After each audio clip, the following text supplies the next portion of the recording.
My fusion system. Fusing 1,000 chickens at the start. Chapters 390 to 400. Chapter 390. Everyone submitted. Basher attacked that kid, but he broke his own legs? Am I seeing things? When they saw Basher lying on the ground in pain, the Severed Fingers gang's leaders felt a surge of emotions in their hearts. Basher was a peak gold tier elite, and he should be able to crush armor of the same level with a single kick, let alone a kid.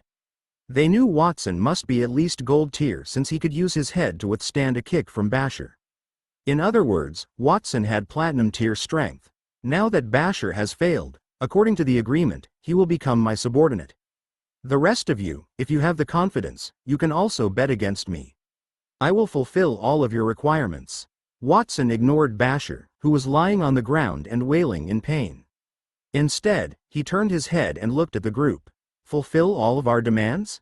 Your tone is too arrogant. Eamon, who was also an assassin like Basher, saw the man fall to the ground.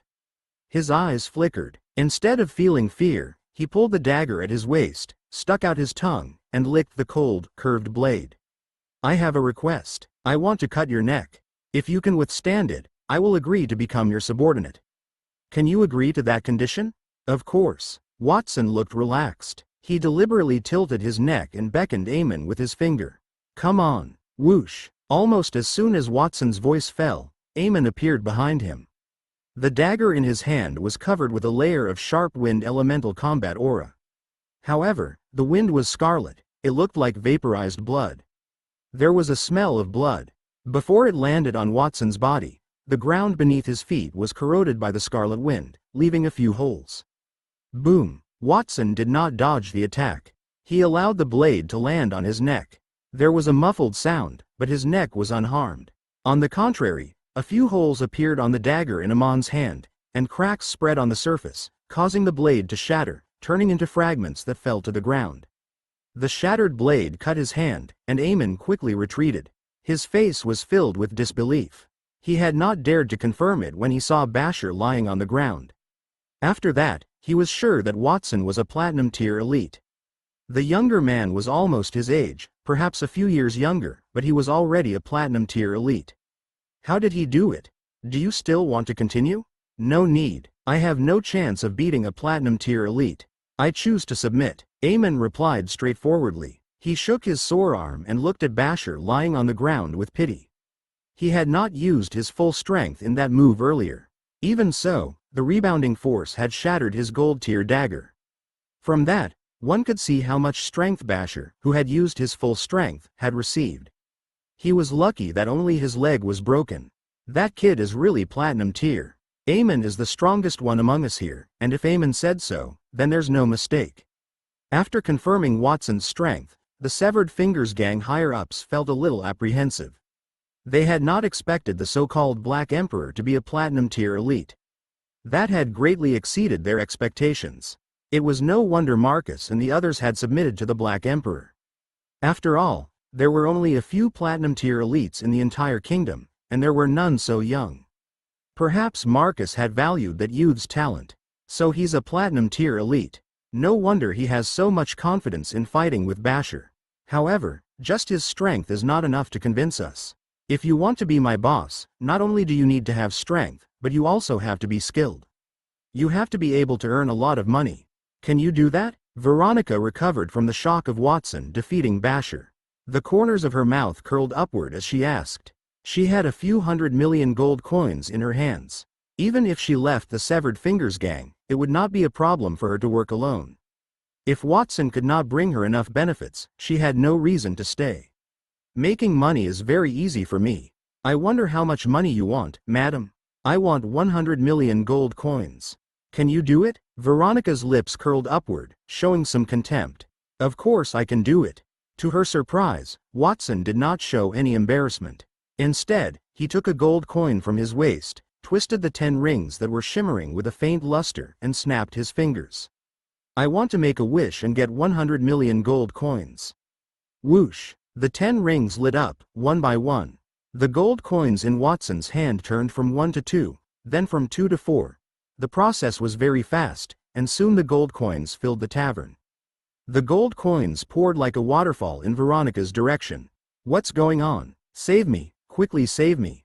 Veronica panicked. She wanted to retreat, but before she could do anything, the gold coins had already washed over her body and rushed out of the tavern. Countless gold coins rolled and smashed the door into pieces. Half of the hidden alley outside was submerged in it.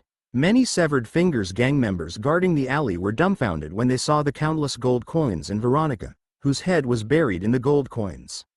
"You bunch of idiots, what are you looking at? What are you waiting for? Hurry up and pull me out of here." Quote, "It was not until they heard Veronica's curses that the guards snapped back to their senses. They rushed forward with all their might to pull Veronica out of the mountain of gold coins. After Veronica came out, she shook the long dress on her body, and a large amount of gold coins fell from the folds of her dress. Then she picked up a gold coin, put it in her mouth, and bit it. Her expression became a little dazed. These are real gold coins. What magic is this?" Quote, "As the manager of banks and the underground casinos, Veronica was very confident in her ability to make money, but what was faster than directly changing the money? She had worked hard for several years to earn tens of millions of gold coins, but Watson only made a move, and 100 million gold coins appeared out of thin air. The two could not be compared at all. Originally, Veronica had no interest in joining Watson and listening to another's orders. The request she had made to Watson was just to make things difficult for him, but her resolve was wavering. When they saw Veronica washed away by the gold coins in the tavern, the rest of the members became more silent. Watson sat back on the chair casually and smiled at everyone. "Don't stand on ceremony. Everyone, please tell me what you want. Don't worry, as long as it's what you want, I can do it. Honorable Master, I don't have any other requests. I just want to live a little longer. Do you have any way to extend one's lifespan?" After a short period of silence, the elder named Klein stood up.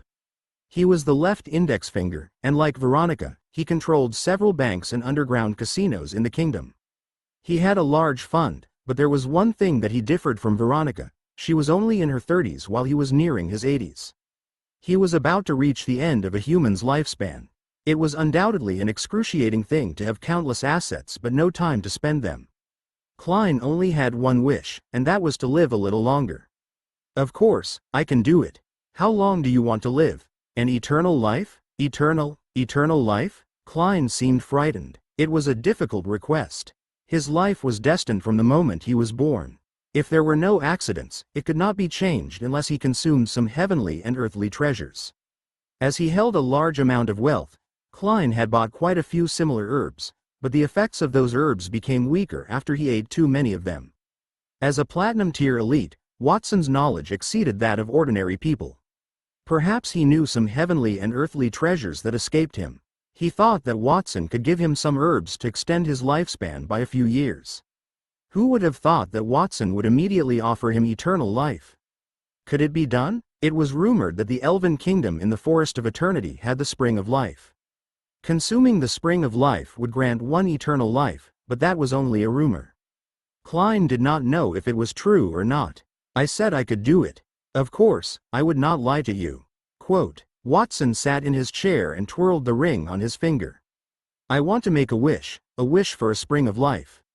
With a swish, an emerald-colored liquid appeared in front of Watson. It was the size of a fist, and the color of the stars twinkled in it. The Spring of Life in the Elven Kingdom was guarded by the Moon Well and could not be obtained by magic or other means. However, Watson had planted the World Tree on Mount Creation. The ball of Spring of Life water came from the World Tree. After wrapping the Spring of Life water with wind elemental magic and pushing it in front of Klein, Watson said, "Drink this, it's the Spring of Life."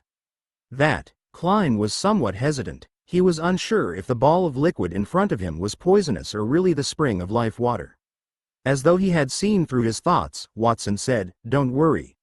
With my strength, I don't need to use poison to attack you.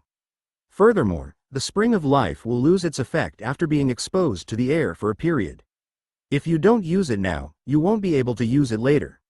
Watson's words made sense. Klein's gaze became firm. He gritted his teeth and opened his mouth, swallowing the fist-sized emerald-colored liquid that was floating in midair.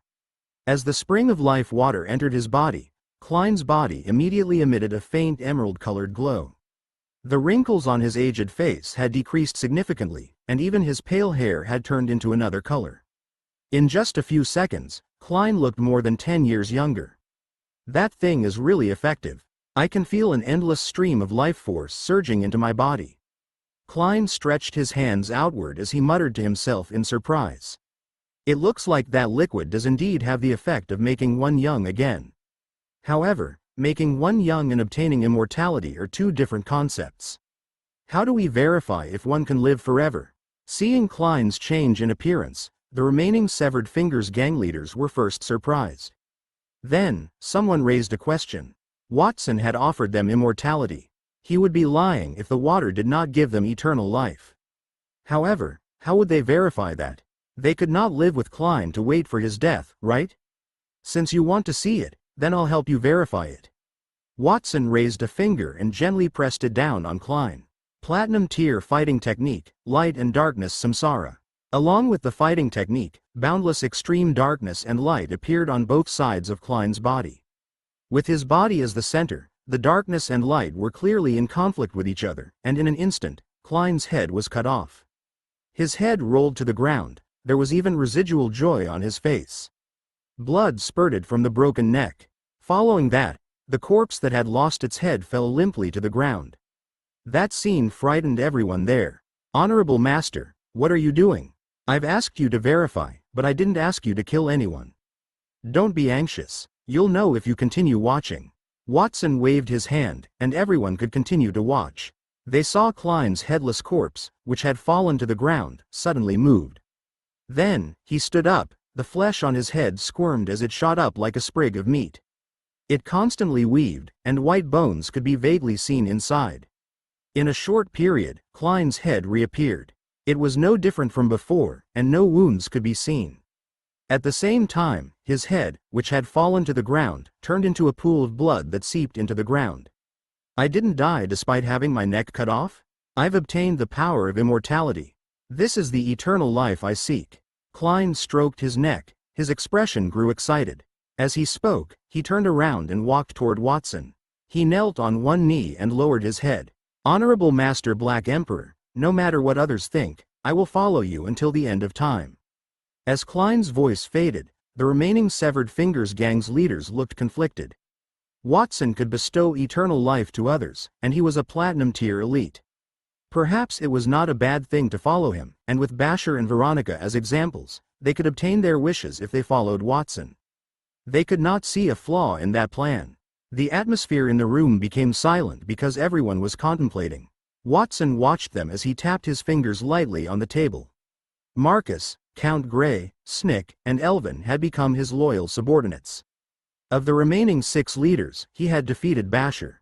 Klein and Eamon had taken the initiative to declare their loyalty, and Veronica had not given her answer. However, since he had given her hundreds of millions of gold coins, there was a high chance that she would agree to it. That was why the remaining members, who were only short of obtaining the title of left thumb and right ring finger, had yet to join. As Watson calculated in his heart, he suddenly turned around and looked at a short, fat middle-aged man sitting opposite him. You should be left thumb, right? You've been looking at me for a long time now. Do you have any wishes that I can help you fulfill? The fat middle-aged man shook his head and said, There's no need for that, Honorable Master Black Emperor. I don't have any wishes for the time being. I'll tell you when I think of something in the future. The fat middle-aged man shuddered when Watson questioned him. It was not bad that Watson could help him fulfill his wishes, but the method of fulfilling his wishes was a little too rough. Veronica wanted wealth, so Watson used gold coins to wash her away. After Klein obtained eternal life, Watson killed him to prove himself. That made the left thumb feel fear in his heart. After a moment of silence, Watson said, Since Mr. Left Thumb doesn't have any questions, what about you, right ring finger? The right ring finger was a woman. She looked to be in her 20s and was very beautiful. Right ring finger hesitated for a moment and lowered her head. When I came in, I realized that you had replaced the red wine in the Three-Legged Cat Tavern. We were initially selling fake wine here, so there was not much profit. It looks like we have good wine now. It's not inferior to wine from the Lafayette Winery. It doesn't look like fake wine at all. As long as you can give me the recipe for that batch of wine, I'm willing to be your subordinate. The recipe is simple. I'll let Donder tell you about it later. In fact, The red wine in that tavern isn't fake but high-quality real wine. That's why the taste is so good. Not only the wine, but I've also replaced the products from other industries. I'll tell you all in detail later. Since you've all chosen to become my subordinates, I'll explain a few rules to you in advance." As Watson spoke, he waved his right hand at Basher, who had been lying on the ground, hugging his legs and wailing. He activated his absolute healing ability, causing Basher's broken right leg to be as good as new. After getting up from the ground, Basher's eyes were filled with fear as he looked at Watson. He walked to his seat and sat down. His arrogance had disappeared entirely. At the same time, Veronica was supported by a few guards as she limped back into the tavern. When all the leaders had gathered again, Watson raised 3 fingers at everyone. "I only have 3 requirements for you. That is to obey orders, and obey orders. Whatever I ask you to do, no matter what, you must do it seriously. If you resist or doubt me, I will immediately revoke your position. Do you understand?" "Understood, Black Emperor." The 10 higher-ups responded in unison. Compared to the dissatisfaction and contempt they felt when they first came in, they had more respect for Watson then. "Next, I will distribute your work. The thumbs will continue to carry out the sale of weapons, and I will send people to provide the weapons for sale. Marcus and left thumb, if you two have time, go to the border.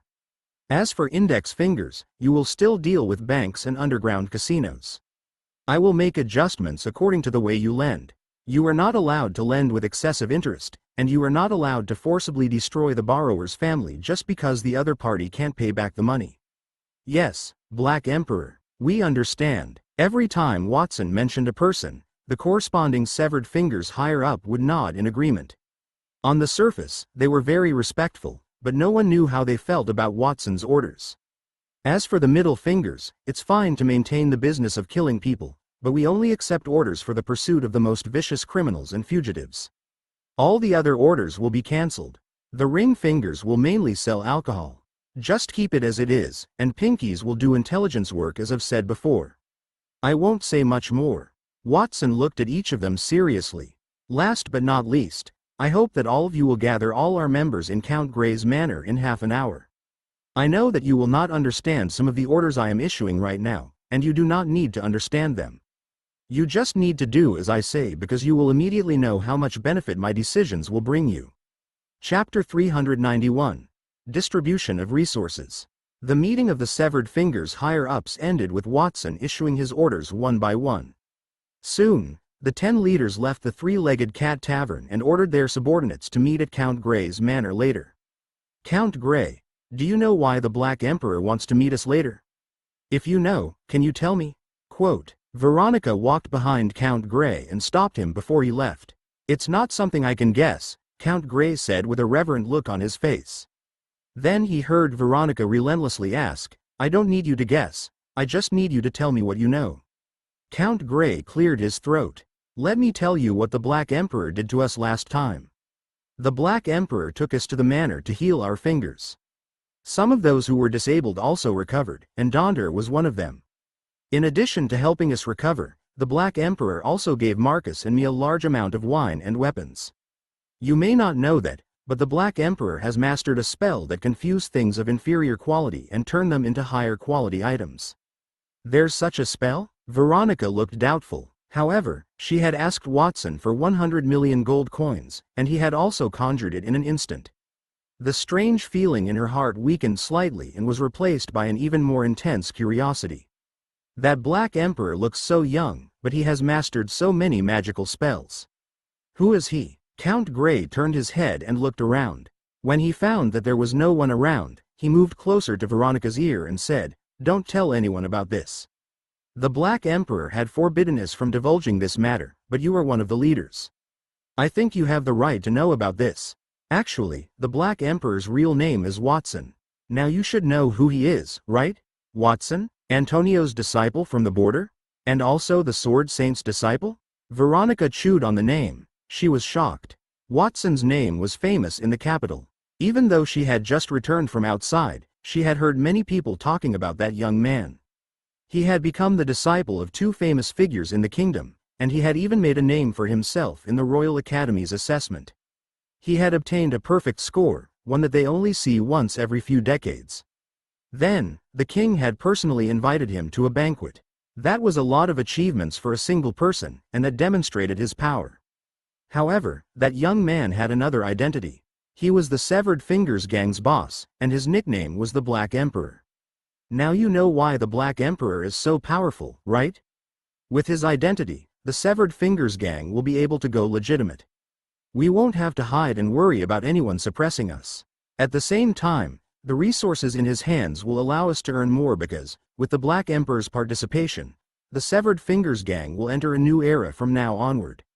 I hope so. Watson's deeds had already convinced Veronica, but she still did not want to admit it verbally. Furthermore, whether Watson's policies were effective or not, it was useless to talk about it. It was better to wait for time to verify it. On the other side, Basher and Eamon were walking together on the road. Both of them held middle finger positions, and they had a good relationship with each other. Basher, does your leg still hurt? It doesn't hurt at all. That D*MN Black Emperor. Why didn't he say that he's a platinum tier elite? If he had said earlier, I wouldn't have attacked him, and I would have been lying on the ground for half a day, making a fool of myself in front of others. Basher stepped on his right leg as he complained unhappily. Basher, stop complaining. If it weren't for the Black Emperor's kindness, I think you would have died. But I really didn't expect to meet such a talented person in the world. He would be very famous in the kingdom. Why have I never heard of him? As Eamon recalled the scene, he could not help but feel a wave of fear in his mind. When the dagger in his hand collided with Watson's neck, he felt the shadow of death shrouding his body. As a professional killer, he was always able to kill his prey in various ways. His name was the Bloody Executioner. However, a person put his neck out for him to cut, but he could not even cut it. That was the first time he had encountered such a situation. There's still half an hour before we head to Count Grey's manor. Let's use that time to investigate the Black Emperor. It is likely just an alias. I want to see who he is. Many of the Severed Fingers higher-ups had the same thoughts. Within half an hour, they gathered all their members while preparing their own matters and headed toward Count Grey's manor. Soon, half an hour had passed. Close to 100,000 people were heading toward Count Grey's manor in various streets of the royal city. They inconspicuously entered the estate. About 100,000 people stood inside the manor. Most of them, who did not know what had happened, were discussing it carefully and inquiring about what had happened. The Severed Fingers members were scattered throughout the kingdom. The 100,000 people were not all of them. Those were just the elites selected to attend the meeting. They had even more members in the entire kingdom. At that moment, those elites stood in front of the 10 higher-ups. They looked in the direction of the gate nervously, waiting for Watson's arrival. One of Veronica's subordinates whispered to his companion beside him, I didn't expect the 10 leaders would appear here at the same time. They're usually out of sight, without a trace. It was generally impossible for any ordinary member to see them, so I didn't expect to see all 10 of them here. What an honor, indeed. His companion looked smug. What? Then, I know a little more than you. I heard that we have a new boss, and he has met with our 10 higher-ups. He had issued commands to turn our illegal activities into legitimate ones. So, those higher-ups don't need to hide their identities anymore. A person with a higher status than the 10 higher-ups? Is that true? If that person really exists, what should we call him? I don't know his name, but I do know that all the higher-ups refer to him as the Black Emperor. While the members were whispering among themselves, suddenly, a vast magical black hole appeared in the sky above Count Grey's manor. A youth in a feathered coat holding a black and red longsword in his hand descended from the sky like a god. Everyone, I'm sorry I'm late. Greetings, Black Emperor. After the youth arrived, Marcus and the other higher-ups knelt and bowed toward the teenager. Among them, Basher and Eamon lowered their heads even lower than the rest. They had learned the Black Emperor's identity within the past half an hour. The Sword Saint and the Astrologer's disciple, the youngest platinum-tier elite in the history of the kingdom. With such an identity and strength, he was bullying me when he fought with me. Basher sighed in his heart as he lowered his head. How could he be so blind? He should have detected Watson's strength. Initially, he was not very convinced of Watson's identity, but the more he investigated, the more he understood Watson's power. The young man was very powerful. Plus, The Severed Fingers gang experienced an increase in their turnover for the past 2 days. For example, Marcus and Count Gray sold weapons and wine for tens of millions of gold coins a year. However, with Watson's fused weapons and red wine, the turnover in the past 2 days had exceeded 10 million. Watson had fused many weapons that were in short supply in the black market. Many would still buy them even though they cost 1,000 gold coins. Count Gray's business was also booming. Noblemen would go to the tavern and leave with 10 bottles of the same red wine. We don't need to resort to illegal activities to grow the Severed Fingers gang. I wonder how Watson's brain works. He is already an influential person, yet he can still come up with so many strange ideas. Is he not busy with training? While Basher was indulging in his wild thoughts, Watson had already descended from the sky to Count Gray's manor. A young girl trailed behind him from the black hole. This is the royal city? It looks good. By the way, there are so many people here. Are these your newly recruited subordinates? Globe, don't talk about so many irrelevant things. Get the things I told you to bring here. Yes, master. I'll release the things right away. The young girl Watson called the globe was the world transformation mirror. He wanted those who had lost their fingers to be there in half an hour because he wanted to give the higher-ups some time to prepare. He also needed the time to contact the world transformation mirror and get something from Mount Creation. Suddenly, huge palaces fell from the black hole in the sky. First, there are 10 platinum-tier palaces on Mount Creation. Before the palaces fell, Watson had already extended his right hand to the top of his head. System fusion, activate. Congratulations on successfully fusing 10 platinum-tier palaces, master. You have obtained a diamond-tier palace. Following the system notification, the huge palaces above his heads transformed into rays of light and fell into the gray manor below, enveloping the entire manor. Under the blinding rays of light, the manor underwent a complete transformation. Firstly, the entire manor did not change. However, the people there felt that the manor had become tens of times more spacious.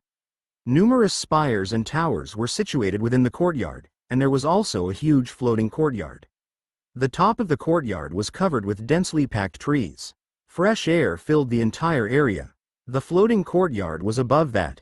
However, the Severed Fingers gang members could not see it from below. What is that? One man stared at the top of his head. His voice trembled slightly. Am I seeing things? In the blink of an eye, the Black Emperor had transformed the courtyard that we are in. He is worthy of his status with the gang, indeed. While I am standing here, I can feel the speed of my combat aura increase quite a bit.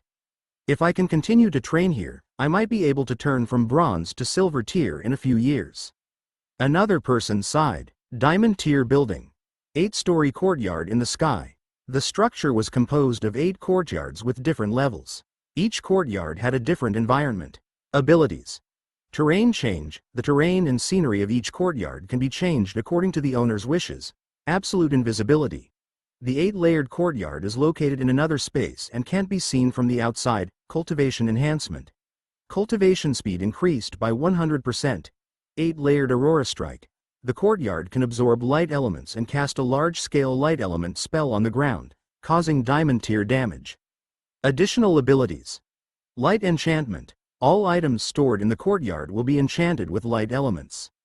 The information appeared in Watson's eyes, and he nodded in satisfaction. Count Gray's manor was initially used to store red wine and a temporary place for the Severed Fingers members to gather, but there were too many members there at that moment. 100,000 people seemed to be too much for the manor, so Watson decided to renovate it. From now on, that manor will be the Severed Fingers gang's new headquarters. Its name is the 8-story courtyard in the sky. It can accommodate 1 million people, and it's very well hidden. You can construct the buildings you want in these courtyards and store the items you want to store. Even platinum tier elites will not be able to discover its location. Watson announced the use of the courtyard to everyone there. Black Emperor, if you had told me that you wanted to build a new headquarters, I would have offered you a few unused mansions in the capital. I can give them to you to build a new stronghold, Veronica said. She looked disappointed, as if someone had stolen a large amount of her gold coins.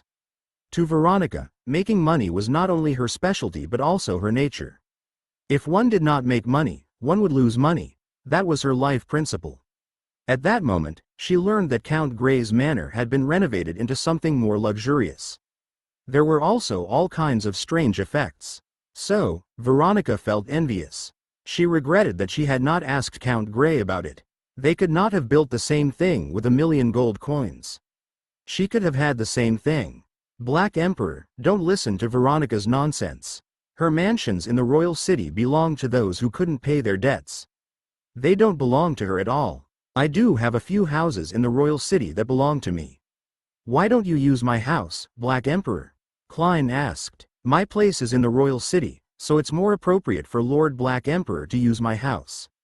No, it's more appropriate to use mine. The rest of the Severed Fingers leaders spoke one after another. None of them gave way to the others. That was an opportunity to upgrade their houses for free. Who could give that up? Even though they were the Severed Fingers higher-ups and were in charge of the underworld forces that covered the entire kingdom, they had never lived in a courtyard that floated in the sky. No one would be able to reject that feeling of being high up and overlooking everything. You don't have to fight for it. There will be plenty of such opportunities as long as you perform well in the future. We are doing the fusion in Count Grey's manor because I gave him and Marcus a mission 2 days ago to see which of the red wine and weapons would be more profitable. In the end, Count Grey won. That is my reward to him.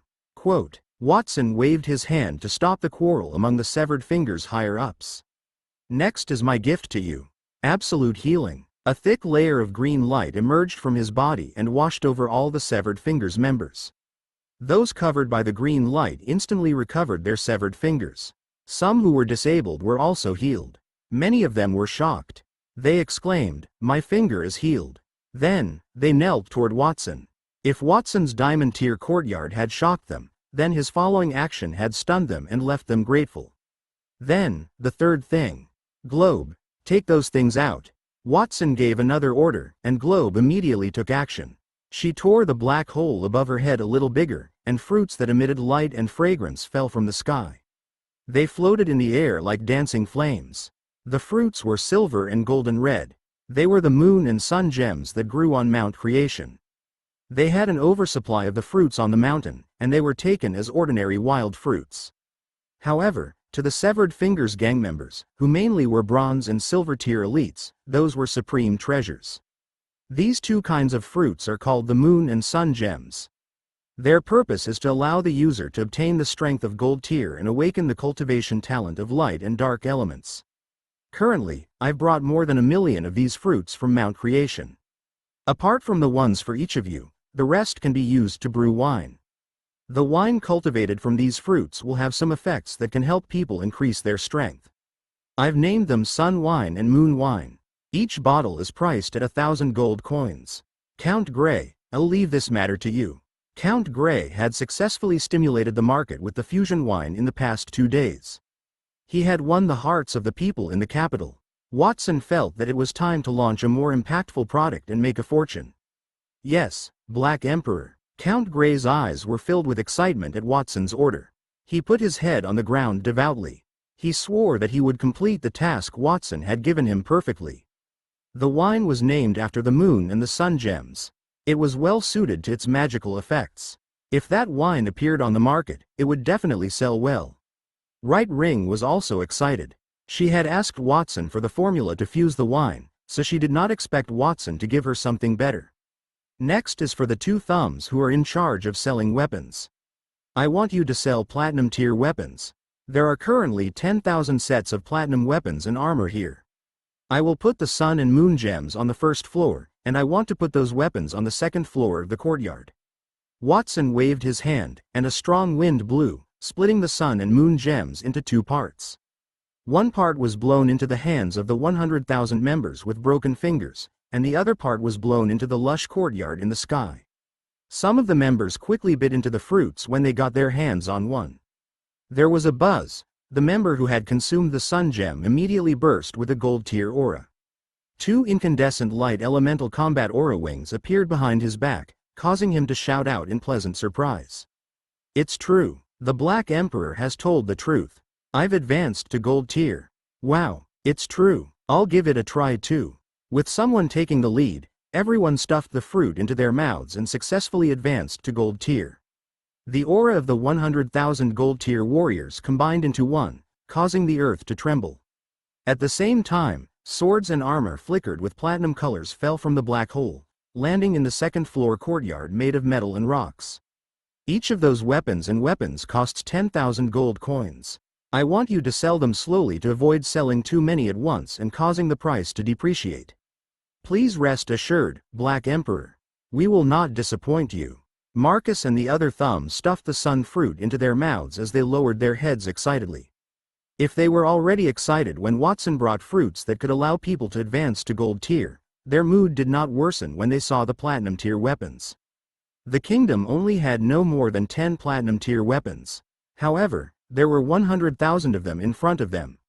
Even if they each had a set, it would be more than enough. Chapter 392. A request from the Sword Saint. Next, index fingers who are in charge of the banks and the underground casinos.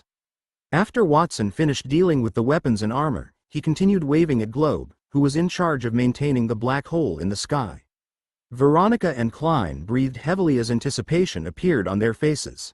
Count Gray and Marcus had obtained mystical fruits and powerful platinum tier items, respectively. They did not know what they would get. You are getting this. With Globe's help, Watson took 20 shimmering rings and let them float toward Klein and Veronica. What is that, a ring? Compared to the previous 2 batches of gifts, why is our gift so bad? Veronica looked at the ring in front of her with a disappointed expression. It seemed like the ring in front of her was sparkling with starlight. It should be of high quality. It was very likely better than the 100,000 platinum weapons that Watson had given to Marcus.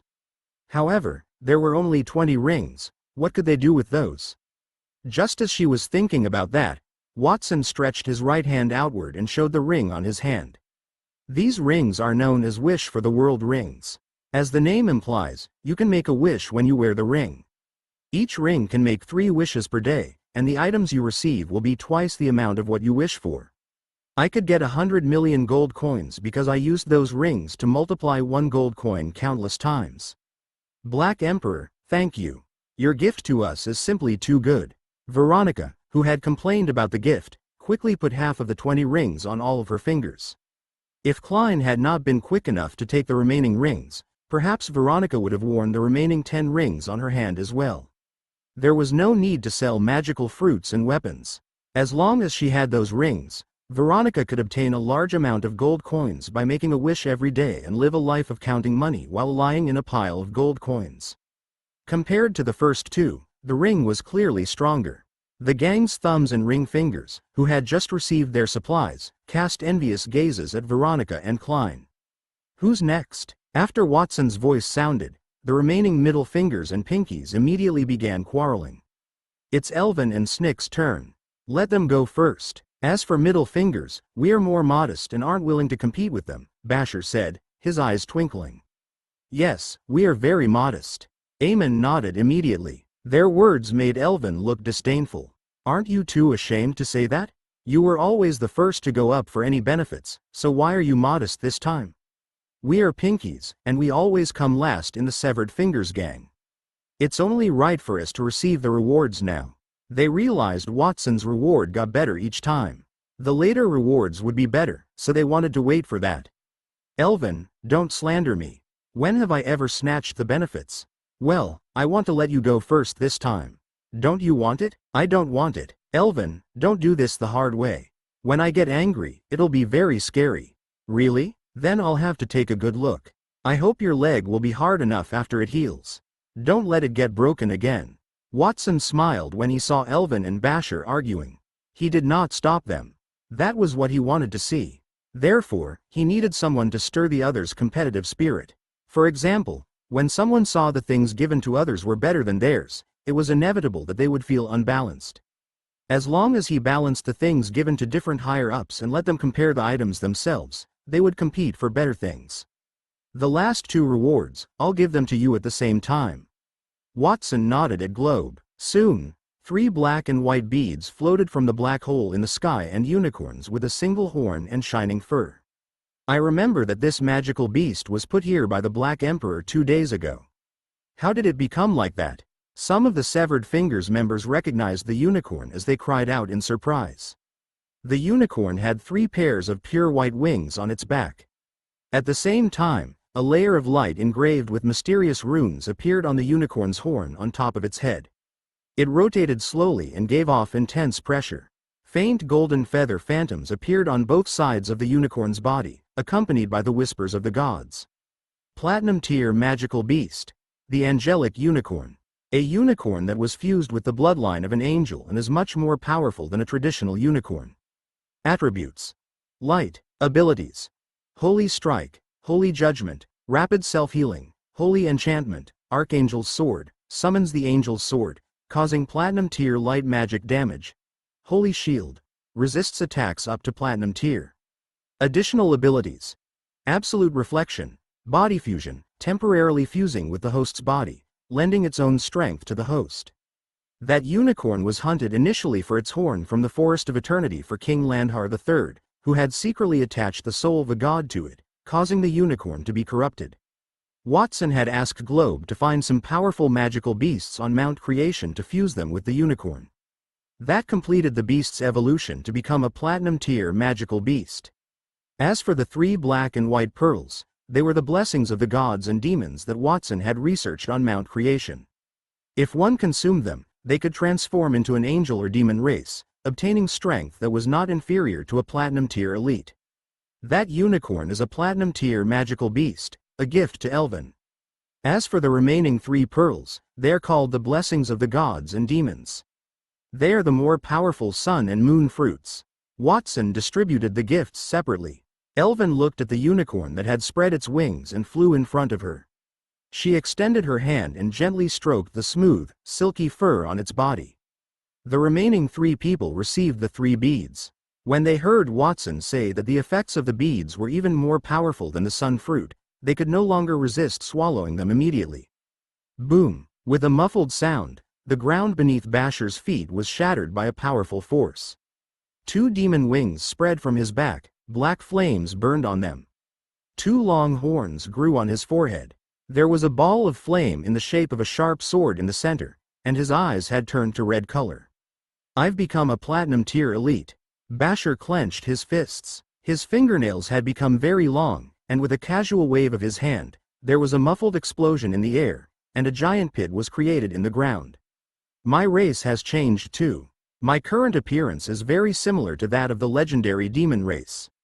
Snick's body had also turned into a demon. Besides a horn and a demon tail, there was also a billowing black fog on his body. When the black fog touched the ground, it corroded holes in it. It was as if it came from the deepest abyss. Amon's body was different from theirs. White feathers condensed from the light and covered Amon's back. At the same time, a halo appeared above Amon's head. This power, I've become an angel? 2 people had transformed into demons and the other into an angel. That scene caused the rest of the members to feel agitated. It can change one's race, allowing one to become platinum tier without training? What is that thing? Marcus and Count Grey looked at each other in shock. They saw the desire in each other's eyes, especially Count Grey. Marcus was a gold tier warrior. If he was lucky, he might get promoted to platinum tier in his lifetime. However, Count Grey did not have much strength. It was almost impossible for him to advance to platinum tier, but the situation had changed. Anyone who got the beads would advance to platinum tier. Even an ordinary person could do that. Platinum tier elites had always been synonymous with power in the kingdom. Many of the members imagined the day they could stand at the top of the kingdom to command everyone. Even Veronica and Klein, who had received the wish for the world rings, were filled with envy when they saw Basher, Aemon, and the others who got the pearls. They were in high spirits just a moment ago, but they suddenly felt that the rings on their hands were not that good. After a moment of silence, Watson said, "Those are all the rewards I'm giving you at this time. In the future, I'll give you something else from time to time, based on your performance." As soon as Watson finished speaking, he signaled for Globe to enter the black hole. Globe bade him farewell before entering the black hole and closed the spatial tunnel connected to Mount Creation. It's finally over. Almost everyone present heaved a sigh of relief. On the one hand, they were hoping that Watson would give them more things. On the other hand, they were afraid that the things that Watson gave them would be too scary. They felt that the blessings from the gods and demons were too heaven-defying. If there was something more powerful than the blessings from the gods and demons, their hearts might not be able to withstand it. The rewards that Watson gave were truly shocking. Initially, many of those severed fingers members had chosen to become Watson's subordinates only because of their higher-ups' command or because they were forced to do that. However, after that, they had acknowledged Watson's identity as the Black Emperor and were prepared to perform well in front of Watson in exchange for a reward. Watson sighed when he knew that his goal had been achieved. For example, the things he had allocated to the Severed Fingers gang's higher-ups were not randomly distributed. He had done that after some careful consideration. Count Grey was good at brewing wine, so giving him the sun and moon gems was more cost-effective than giving them to others. Another example was Eamon and Basher's position as the middle fingers. Completing the assassination missions required strong combat strength. Therefore, he would give them blessings from the gods and demons. I'm now a platinum tier elite. Let's see who dares to provoke me in the capital. Let's see who is unhappy with me. If I punch them now, I'll be able to beat them to their knees and make them call me grandfather. Basher restrained his demonic form, but he was still excited in the pleasure of becoming stronger. He had a proud expression on his face. Basher, I advise you to put away your tricks. Black Emperor bestowed your strength, but it's not for you to satisfy your selfish desires, Elvin said coldly. She was stroking the unicorn. Don't threaten me, Elvin. You don't need to care about what I do. Also, even if I do something out of line, what can you do about it? Can you beat me? Don't tell me you want to use the winged horse to deal with me. Even if that magical beast is platinum tier, I can still pull its head out and stick it in its behind. How dare you insult the beast that the Black Emperor had given me? Basher, I think you're courting death. Elvin's eyes narrowed, and an aura that surpassed platinum tier descended from her body. Basher, who had been laughing arrogantly, suddenly became silent as if someone had grabbed his throat. The aura on your body is even stronger than mine. Are you at diamond tier? Impossible. This isn't real. What's impossible? My diamond tier strength was bestowed by the Black Emperor. Nothing is impossible for him. Basher, just because you've obtained that bit of strength, it doesn't mean that you can act so arrogantly. You are nothing in my eyes. Now, do you think I have the qualifications to teach you a lesson? Elvin enunciated each word, causing Basher's expression to darken. His lips moved a few times, and in the end, he hung his head in dejection and did not speak. He thought that Watson could only advance a person to platinum tier. He did not expect the young man to advance them to diamond tier. How powerful was Watson? After advancing to platinum tier, Basher had some small thoughts in his mind, but at that moment, those thoughts were gone. I have done all I came to do. I will be leaving now. The development of the Severed Fingers gang will depend on everyone. I will only be giving you directions. Let's work together to grow the Severed Fingers gang. Yes, Black Emperor. Under your leadership, the Severed Fingers will become better. Long live the Severed Fingers gang. Long live the Black Emperor. All the Severed Fingers gang members knelt on the ground. Their gazes were fervent, and their voices shook the sky. Accompanied by the roars of his subordinates, Watson turned around and left Count Grey's manor. The moment he walked out of the door, the voices stopped. He turned around. He realized that the manor behind him looked exactly like Count Grey's manor from the outside. He smiled. Watson, why are you here? We've been looking for you for a long time. Where did you go? Just as Watson was about to turn around and take a step forward, a familiar voice suddenly sounded behind him. Then, a pale hand touched his shoulder. It was Christina. She was looking at him with a strange expression. Sword St. Reed and Antonio were behind her. They had the same odd expression on their faces as well. Watson, if I'm not mistaken, you just walked out of that manor. Reed and I have been searching around that manor for a long time, but we did not find you inside. Is there something special about that manor? Let's not talk about that manor. Watson, I remember that the manor is the property of Count Grey. He is a famous nobleman in the wine trade. Do you know him? First, it was Antonio, and then Reed joined the inquiry team. Regarding that, I will explain it to you when I have time, masters. I wonder why you are so anxious to find me. When he saw Christina with Antonio and Reed, he guessed that she must have told them about Augustus, which was why they were so anxious to find him. Their action warmed his heart. We're looking for you because we went to the Campbell family a few hours ago. You really are something. You taught the Campbell family a lesson, but you also left them with some dignity intact. After you left, the Campbell family's patriarch was so angry that he wanted to complain to the king. Fortunately, your master and I came forward and suppressed that matter." Reed sighed. Watson was shocked to hear that. "What, master, you have already been to the Campbell family? When?" "When you left, or more accurately, before you left. Antonio and I hid outside to watch the situation. We saw you unleash your power and fuse a diamond tier puppet, and we also saw you make a starlight tier sword and feather coat." "Oh, right. The most interesting thing is that your master made a bet with me on whether you would choose to use magic or sword technique to solve the problem.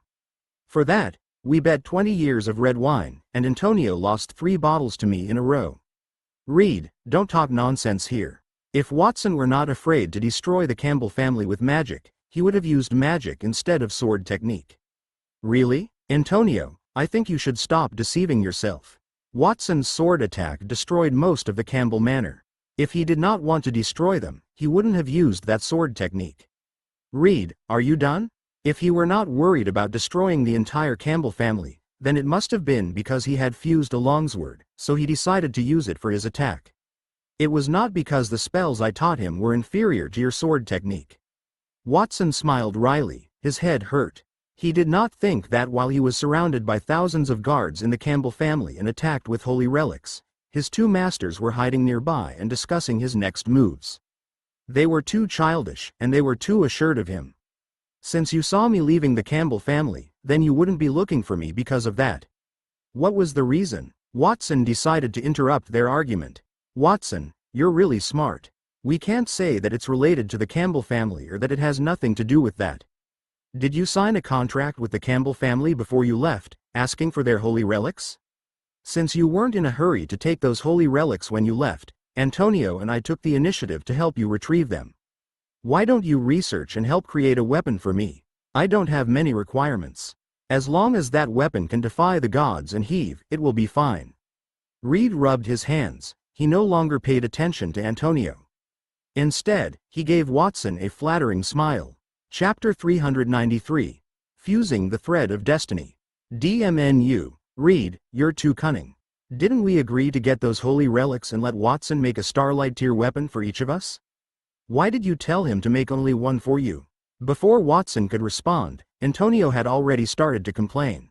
"Antonio, is not that staff in your hand the diamond tier weapon Watson made for you?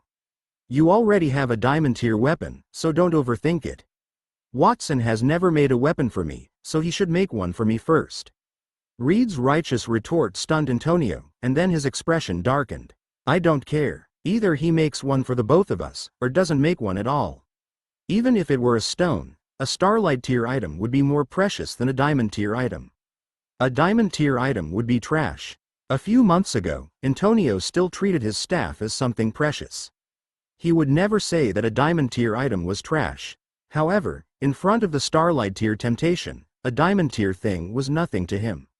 "Antonio, we have talked so much here and haven't asked Watson for his opinion. Why don't we ask Watson who he wants to make a weapon for?" Reed turned to look at Watson, his expression becoming more and more amiable. "Watson, I still have some profound sword techniques that I haven't taught you. As long as you help me fuse a weapon, I will teach you everything I know. How about that, Watson? If you make weapons for me, then I will not hide anything from you this time." Antonio followed closely behind, expressing his stance that he was not willing to be outdone. "Masters, please don't be like that. Don't put me in a difficult position." Watson scratched his head, his expression a little awkward. "First, let me see what those holy relics are. If there are enough of them, it's not impossible for me to make 2 starlight tier weapons." "It's a deal then. It's not convenient to show them here. Let's go back to Master Reed's place first." As soon as Watson finished speaking, Reed and Antonio looked at him as if they were waiting for him to say that. Reed waved his hand and sealed the surrounding space while Antonio chanted into the sky. A vast magical teleportation array appeared. It enveloped and teleported them in an instant. At the Sword Saint's courtyard, Samuel and the others were sitting in the courtyard. They yawned when they saw the craftsman who had been invited to repair the huge pit that Watson had made when he was practicing his sword technique. It had been almost half a day since their master left the courtyard. "Are we just going to wait here? What else can we do?" Master gave us a day off. Are you going to disobey his orders? A disciple said. Of course, I don't dare disobey Master's orders. Plus, Watson is also too powerful. Master has been strict with us for so many years, and that is the first time he has given everyone a day off. Watson's power must have frightened him so much. Even I felt my confidence take a hit when I saw that young man's monstrous talent, let alone Master. I was quite proud to be Master's disciple, but now it seems that I'm still far from real progress. Who says so? I think it's different from what you thought. There are many people with such high talent in the world, and they work so hard. What's our reason for not working hard? Whenever Master told us to train hard every day, we did not comply. And now we suddenly get a day off, we feel empty. I wonder when Master is coming back? Samuel did not say a word. He only lowered his head. Suddenly, he seemed to feel something. He raised his head and saw a vast teleportation array in the sky. Then, Antonio, Watson, and the others appeared. It's Master. They are back, someone exclaimed. Samuel took the lead and stood up. He bowed his head respectfully toward Reed. Greetings, Master. Reed waved his hand casually, indicating that he did not need to stand on ceremony. He looked impatient. Samuel, quickly, clear everyone out of the courtyard. I'll give you 3 minutes. I don't want to see any outsiders here. But Master, those craftsmen haven't finished their work yet. Samuel was stunned for a moment before he spoke hesitantly. It seemed like his master was very anxious. It was the first time he saw his master, who had always been calm, show such an expression. Pay them. They don't need to continue working here. Go, quickly. Yes, Master. Under Reed's firm orders, Samuel gave some money to the workers in the yard and ordered them to leave. Curiously, he brought his other junior brothers to Reed's side, wanting to see why his master was so anxious. Watson, the venue has been arranged. Let's hurry and start. Reed, who could not wait, turned to Watson. Closely after that, Antonio also waved his arm and chanted an incantation. A black hole emerged in the air. More than 20 light shadows flew out and landed on the ground, turning into colorful treasures. Each of those treasures emitted a diamond-tier aura. The moment they appeared, the entire courtyard trembled, and the air became sticky. Even Samuel, who was a platinum-tier elite, could not help but hold his breath. Watson, take a look. Is there anything useful in those things? If there is not enough, Antonio and I will go to the Campbell family to ask for more. They claim that they only have 24 holy relics, but I know that they must have hidden more. After Antonio released the holy relics, Reed waved his hand toward the courtyard. A vast layer of sword aura immediately enveloped the entire area, ensuring that the aura would not leak out no matter what happened inside. Let me take a look first. Watson touched his chin as he looked at the holy relics in front of him one by one. The first one was made of 3 triangular-shaped squares, each of which had an eye symbol sculpture. Third Era Diamond Tier Holy Relic, Void Sentry. Abilities. Absolute Shift, opens a void door, banishes enemies. Void Sentry Tower, can be built into a Diamond Tier Sentry Tower, gains detection ability and defense against attacks of the same level class. I've seen this relic before. He moved his gaze to the next holy relic, and the information appeared in front of him. 12th Era Diamond Tier Holy Relic, the Tudor Holy Grail. Abilities. River of Death, the Holy Grail carries the river water that symbolizes death, enough to poison a Diamond Tier's existence. Soul Fairy. Through the Holy Grail, the soul can be reincarnated and replicated into another person's body. Under certain conditions, the memory can be perpetuated. Absolute Load. The Holy Grail acts as a container, able to carry everything in the world. The second relic was a cup that was made from some kind of gold-like metal. At the bottom of the bowl-shaped cup was an antique base with mysterious and old pictures engraved on it. It looked like a person dressed in luxurious clothes was wrapped in the shape of a mummy and placed into a golden coffin, sealed in a huge inverted pyramid. However, the picture was very blurry due to its age. Next, Watson looked at the third holy relic. His eyes brightened because that was an ancient-looking longsword. If Master Reed wanted a handy weapon, that sword was the most suitable for the fusion. The ancient longsword was about 1 meter long, and the blade was slightly curved. The blade and the direction near the hilt were engraved with a mysterious symbol. It was emitting a faint light, slowly rotating, and the entire hilt was in the shape of a feather. It was as if it was made from the feathers of some terrifying magical beast. Third Era Diamond Tier Holy Relic, the Sword of Creation. Abilities. Absolute Cut. Capable of cutting everything. Space Cut. Capable of splitting space into different squares to trap enemies. Time Cut. Capable of splitting time and allowing time to jump forward. And Fate Cut. Capable of evading an unwanted fate and changing a predetermined outcome, but can only be used once a day. Bonus. Universal Key, can open any door in the world. Each of those holy relics has powerful functions. It's hard to imagine how powerful the civilizations that existed before us were, and how they were destroyed. Watson quickly looked through all the holy relics. Some were weapons that could cut through everything, some were accessories with strange effects, and some were utterly unknown. No matter what kind of holy relics they all had one characteristic: they were powerful. The 24 holy relics were mainly from a period between the 3rd and 12th eras. There were no holy relics from before the 3rd era. According to what Watson knew, the world's timeline was divided into 12 eras since recorded history. The more famous one was the mythological era more than 10,000 years ago, also known as the First Generation. More than 10,000 years ago, the continent was dozens of times bigger than the current one. There were starlight and even higher tier existences everywhere on the continent. However, because those existences were too powerful, they caused the continent to shatter due to their conflicts. The shattered continent could no longer support their survival, so they were forced to migrate to the starry sky. After the mythological era ended, it was time for the second era, the Platinum Era. Even though the starlight tier gods had left the continent, their bloodline continued to exist there. Those gods' descendants possessed a strength that was comparable to a platinum tier elite when they were born, in addition to some terrifying abilities inherited from the gods. Such creatures were collectively known as the mythological creatures on the continent, including angels and demons. The second era ended in a conflict between the angels, demons, humans, the sea race, the tree spirits, and other races. The human race rose from within. Borrowing from the civilization of the gods, humans established the Void civilization with the ability to reproduce and learn skills that surpassed any other race. At the peak of the Void civilization, humans displayed strength comparable to the mythological era and created many starlight tier magical ships. They were prepared to explore the Void, but unfortunately, those powerful ships were destroyed overnight for various reasons. After that, even though most of the Void civilization's technology had disappeared, humans continued to occupy the dominant position on the continent eras after eras. The last era was the Tudor dynasty, which was about 1,200 years ago. In general, a holy relic would be more powerful the older it was because it might contain the gods' technology. Later relics had less power because that initial knowledge was lost, just like how the kingdom can only produce platinum-tier items currently.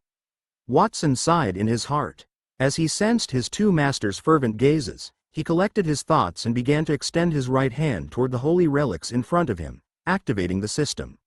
System Fusion, activate. Congratulations, Master, for successfully fusing 12 diamond-tier holy relics, obtaining a starlight-tier weapon, the Goddess of Fate's Thread of Destiny. Following the system notification, half of the 24 holy relics disappeared in an instant. They turned into bright lights that collided before fusing into a shining thread. The thread seemed to exist in that world and still be in another space. It contained a strong aura of destiny. Just looking at it made people's hearts flutter, and they felt like they were about to be judged. Starlight Tier Weapon. Goddess of Fate's Thread of Destiny. Abilities. Retaining the Sword of Creation's abilities. Additional abilities. Destiny, connect the thread of destiny to a person's body. It can connect the other party's fate to oneself and transfer all damage received to the other party. Absolute recombination. The thread of destiny can be decomposed into the smallest energy factor, and can also be reassembled into objects of any shape. Absolute hit. The attack will definitely hit. Karma reversal. After its release, the enemy will first suffer the damage. The Divine Kingdom of Fate. After releasing the Divine Kingdom that governs fate, the fate of the enemy will be controlled by the host. When the thread of destiny appeared, the Sword Saint's disciples who were watching the situation were stunned. They had seen Reed return in a panic, chase the outsiders away, and lock down the courtyard. They did not know what Reed had wanted to do. They finally realized that Reed wanted Watson to make a Starlight tier weapon. Am I seeing things? Those 12 holy relics disappeared in an instant and turned into a thread? One of the disciples rubbed his eyes. Even though the 12 items turned into one, I feel like the new item has become stronger. Just looking at me makes me want to kneel. It's not inferior to Master's Kingdom of the Sword, another disciple said. He had the same surprised expression on his face. Watson, I've asked you to fuse a sword. Why did you fuse a thread? That doesn't match my appearance. Reed frowned at the item that Watson had fused, expressing his dissatisfaction. Don't worry, Master. Actually, this Starlight tier weapon is much more powerful than you think. The attack in its thread state makes it more flexible. At the same time, the threads can also be entangled, turning into different shapes of weapons. For example, the traditional thin sword. Watson raised his hand. The threads of destiny around his body immediately gathered and turned into a thin sword that flickered with a translucent luster. It seemed to exist in that world yet looked illusory. Another example is the mighty and domineering heavy sword. Following Watson's voice, the thin sword in his hand immediately spread outward and turned into a giant sword as long as a door and as thick as a palm. Mysterious symbols were engraved on it. It can even be turned into armor. Watson disintegrated the heavy sword. Threads spread outward spontaneously and attached themselves to his body. They gradually adhered to each other and weaved into a set of bright white armor. More threads spread around the armor, connecting like a net. Watson, you can't just tell me that. Show me how powerful those threads are. Reed shook his head. It's simple. Watson smiled and extended one of the threads from the armor, connecting it to Antonio, who was not far away. Then, he waved at Reed. Master Reed, try to attack me now. Platinum tier fighting technique, infinite sword slash. Reed raised his hand and used a platinum tier sword technique. The violent sword aura mixed and turned into a huge sky-splitting sword that slashed at Watson's body fiercely. The thread of destiny armor on Watson's chest shattered, but he was not injured at all. On the other hand, Antonio, who was nearby, flew backward with a whoosh. His clothes were torn, and blood seeped from his chest. That is the first ability of the thread of destiny, destiny. It can transfer all damages to others. Antonio fell heavily to the ground. After a long while, he shook his head and got up. He just happened to hear Watson's explanation. He looked flustered and exasperated. Watson, how could you treat Master like that? Even if you want to demonstrate, you don't have to use me as an example, right? I'm sorry, Master. You are the perfect example to highlight the power of that weapon, right? With other people, I'm afraid it would be very difficult to have such an effect. Watson looked at Antonio with an apologetic expression and bowed. Then, he looked at Reed. Of course, I don't need to use Master Antonio's next move. The inherent skill of the thread of destiny, karma reversal. Quote, as he spoke, a breeze blew across Reed's face, and a bloody scar appeared. I'm injured? Reed subconsciously tilted his head. He raised his hand and stroked his cheek. His face showed a look of disbelief. Watson, what's going on? As the Sword Saint, he was confident that no one could ambush him. However, he did not feel any attack, yet his cheek was inexplicably injured. Watson raised his right hand. A thread of destiny flew in the direction of his finger along the wound on Reed's face. That is the second ability of the thread of destiny, karma reversal. That move allows the result of the attack to appear on the enemy's body one step ahead of time. It causes damage before the attack is launched. No matter how strong the enemy is, they can't dodge it. I have just demonstrated the two of the abilities of the thread of destiny. Now I will show its final ability, the divine kingdom of fate. Quote, following Watson's voice, the thread of destiny wrapped around his body instantly expanded and covered the entire courtyard. Threads gathered in midair and turned into a brilliant divine kingdom. Threads also hung down from the kingdom. They were connected to the heads of the people in the courtyard. What's going on? Why am I moving on my own? My body is suddenly out of my control. The Sword Saint's disciples cried out in surprise. Their bodies were connected to threads, which were moving stiffly in a strange shape. The source of the threads was connected to Watson on the other side of the divine kingdom. At that moment, Watson seemed to have transformed into the ruler of the kingdom. The other people in the courtyard were puppets, entirely under his control. Chapter 394, The Crown Staff. Watson stood amidst the crisscrossed lines of the divine kingdom. The dancing threads of destiny wrapped around each of the Sword Saint's disciples, giving the illusion that he was the creator of order. With just a thought, he could control the fates of those people. He could even control Reed and Antonio to a certain extent when their bodies were connected to the threads. That is the true ability of that Starlight tier weapon. It is comparable to the power of the divine kingdom. Countless threads of destiny were attached to Reed's arms and body. Those threads controlled his arms to move spontaneously, and to fight against that power. A similarly powerful sword aura emerged from Reed's body to form the kingdom of the sword. The giant sword-shaped kingdom that shot into the sky and the divine kingdom that covered the entire courtyard was formed from countless entangled fishing threads. Sparks of divine light were produced from the friction. Reed could barely remain still. The thread of destiny was formed by the rules. Ordinary people could not cut it off or even touch it. Only people at Reed's level could fight against the thread of destiny.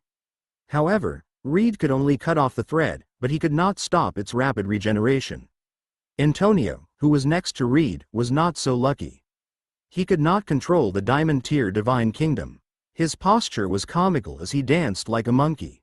"Watson, you just said you would not use me as a demonstration. Why did you let me do a demonstration again? Why aren't you stopping that?" Antonio did not have a beard, or else he would have had an angry expression as he shouted at Watson, who was hovering in the sky. "I'm sorry, Master Antonio. I accidentally let you do another demonstration." Watson scratched his head and stopped that ability.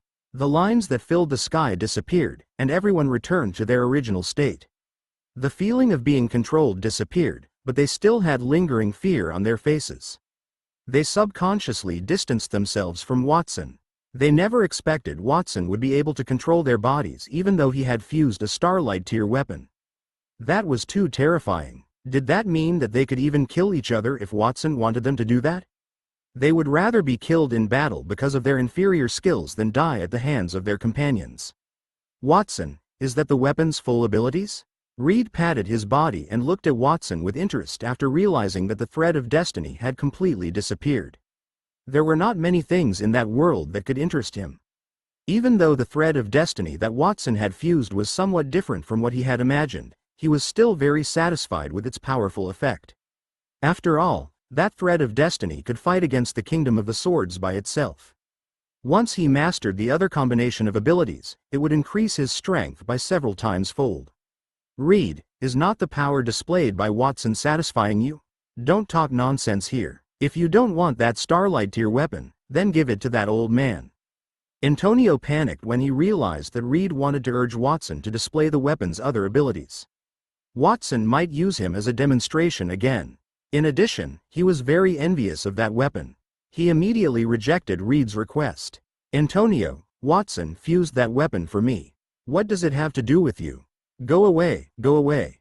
Who said I don't want that weapon? I do want it." Reed waved his hand at Antonio and came in front of Watson. He grabbed the thread of destiny in his hand and revealed a proud expression. "With this weapon, it's not a problem for me to become the #1 person just beneath the Starlight tier. Furthermore, the rules contained in this weapon are exceptional. It's something I've never seen before. If I study it, I might be able to break through to Starlight tier." Advancing to Starlight tier a star meant becoming a god. Reed was only at Diamond tier. There was still a world of difference between that and the Starlight tier. With Reed's strength, even the weakest Starlight tier elite might not be a match for him. "Watson, there are still 12 holy relics left. You have just fused a powerful holy relic for Reed. Next, you have to fuse one for me. We are both your masters. Watson, you can't favor one over the other. My requirements are not high. I just need a weapon that is more powerful than the one in Reed's hand." Antonio looked at the thread of destiny in Reed's hands. His eyes were red with envy. He had no choice but to turn to look at Watson. It was better than the weapon in Reed's hands. Was that a high requirement? Watson smiled bitterly at Antonio's request. However, he knew that Antonio was a person who cared about his dignity. If he disagreed, Antonio would definitely go on and on. He had no choice but to nod. "Master, I can't guarantee that these items will be more powerful than the thread of destiny. I can only say that I'll try my best. There's one more thing. I need to use your staff to fuse the weapon." "What do you need my staff for?" Don't tell me you're going to fuse that staff too? Antonio tightened the wooden cane in his hand. That cane was a Diamond Tier World Tree staff that Watson had fused on Mount Creation. The name of the person whom Antonio missed was engraved on that stick. On the surface, Antonio did not seem to care much about that stick, but he treasured it very much. After all, that walking stick not only symbolized his longing for someone, but it was also the first time Watson had given him a decent gift. It had an incomparable symbolic meaning. Don't worry, Master, I won't damage that staff. I'll just modify it to make it stronger. Antonio, since you're so reluctant to give up the Diamond Tier staff in your hand, don't ask for another weapon. In my opinion, a Diamond Tier staff is already good enough for you. With your current strength, using a higher tier staff would be a waste. I feel that the thread of destiny still has a small flaw. Why don't we let Watson fuse the remaining holy relics with it? Reed said. Antonio got angry immediately. Reed, that is none of your business. Take your weapon and move to the side. You already obtained a Starlight Tier weapon, yet you are still not satisfied. You can't be too greedy. As he spoke, Antonio had clearly made up his mind and handed the staff in his hand to Watson. Watson, take the staff. Remember what I said just now? I want a weapon that is not inferior to the thread of destiny. Watson did not respond to him when he took the staff. He chanted to himself, System Fusion, activate. Following his voice, the remaining 12 holy relics in the air turned into dazzling light and fused with Antonio's staff. The originally emerald green wooden staff immediately changed. First, the color changed from emerald green to yellow, red, blue, green, black, white, and gray. Each color represented a symbol, and the staff was filled with elemental symbols. For example, yellow represented earth elements, and its symbol was in the shape of rocks, and the texture was also rock-like. As for the other colors, red was fire, blue was waves, cyan was wind, black and white were darkness and light, respectively, and gray was the new element, chaos. The staff, made of the 7 elements, did not look real. Instead, it was a combination of 7 powerful elemental rules. At the tip, it formed a crown in the shape of a throne, and on top of that was a 7-colored gem. Congratulations, Master, on fusing so many Diamond Tier tools. You have obtained a Starlight Tier tool, the God of Magic's Crown Staff. Starlight Tier weapon, the God of Magic's Crown Staff. Abilities. 7 elemental rules. Releasing magic will no longer require magic consumption, no need to chant, and the power will be increased tenfold. Magical source communication. Can communicate with the magical source and directly use the power of the 7 elemental sources to fight the enemy. Additional abilities. 7 elemental kingdoms, can cast 7 divine kingdoms, each of which has a different ability. Crown Mage. The holder of this staff will receive the blessing from the God of Magic, get the arcane crown, and master of all the known types of magic in the world. Magic Seance. Can use magic elements to create a god's projection against the enemy. Magic Particle Transformation. Can make the body into small magic particles, can also inject magical particles into the body of others to cast magic. Even though the crown staff had less power than the thread of destiny, its power was not weak at all. In fact, it was even more powerful. Firstly, in terms of power, the thread of destiny could control the enemy. The crown staff also had the ability to control the enemy with magic particles. As long as the magic particles were injected into another person's body and some mind control magic was cast, it could control the enemy. The unique aspect of the thread of destiny was the karma reversal. The unique part of the crown staff was its ability to obtain knowledge. The crown staff could also use the divine kingdom 7 times more than the thread of destiny. He had fused a Diamond Tier weapon, but the quality of the weapon had increased by so much. Watson had not expected that. That magic staff was not only a weapon but also a treasure trove of knowledge that contained all kinds of magic and elemental laws. The person who held that magical staff, even if he were an ordinary person who was not even comparable to Iron Tier, would instantly become a person who had mastered all kinds of magic, a crowned mage who was equivalent to a god. The so-called crowned mage was the person who stood at the peak of all mages. To be able to achieve it with just a weapon showed how powerful that crown staff was. After Watson fused the crown staff, he handed it to Antonio. The older man took it, and a layer of a 7-colored feather coat immediately appeared on his body. That feather coat was not real, it was made of 7 simple elements, but its defensive power was not inferior to diamond tier armor. At the same time, a small crown appeared on Antonio's head. Even though it was not big, it was shining with a golden light.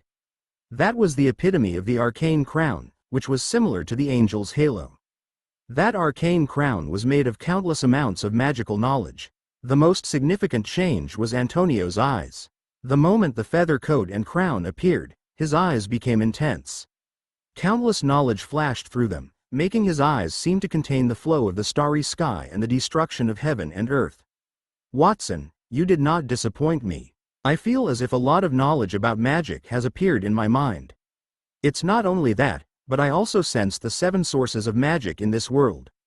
Antonio gently waved his staff toward the sky and said, the source of fire elemental magic. A huge fireball suddenly appeared in the sky. It was like the sun, and it was still expanding. The high temperature it emitted distorted the air, and the expanding flame burned a hole in the protective barrier that the Grand Swordmaster had previously set up. That was a pure flame that was flowing out of a corner of the source of magic power. It was not a specific spell, but it contained countless types of spells. All fire elemental spells were born from that fireball. It seemed to be the source of all fire element spells. All platinum and diamond tier spells appeared powerless in front of that fireball. Once its power erupted, the ripples it produced would be enough to destroy the entire capital. That is the essence of magic. I have been searching for the true essence of magic my entire life. I have studied thousands of types of magic but have yet to understand the truth. I did not expect that I would be able to obtain it so easily now. Sighing with emotion, Antonio gently waved the staff in his hand once again. The huge fireball that looked like a sun above his head turned into a source of magical power for the other elements. There was a huge planet-like earth elemental source floating in the air. There was also a water elemental source of magic that was wider and deeper than all the oceans combined. Each source of magical power had its own extraordinary aspects. Soon, Antonio had tested 6 types of magical elements. It was time for the last, the chaos element. When it was time for the chaos element, an eyeball without pupils appeared in the sky.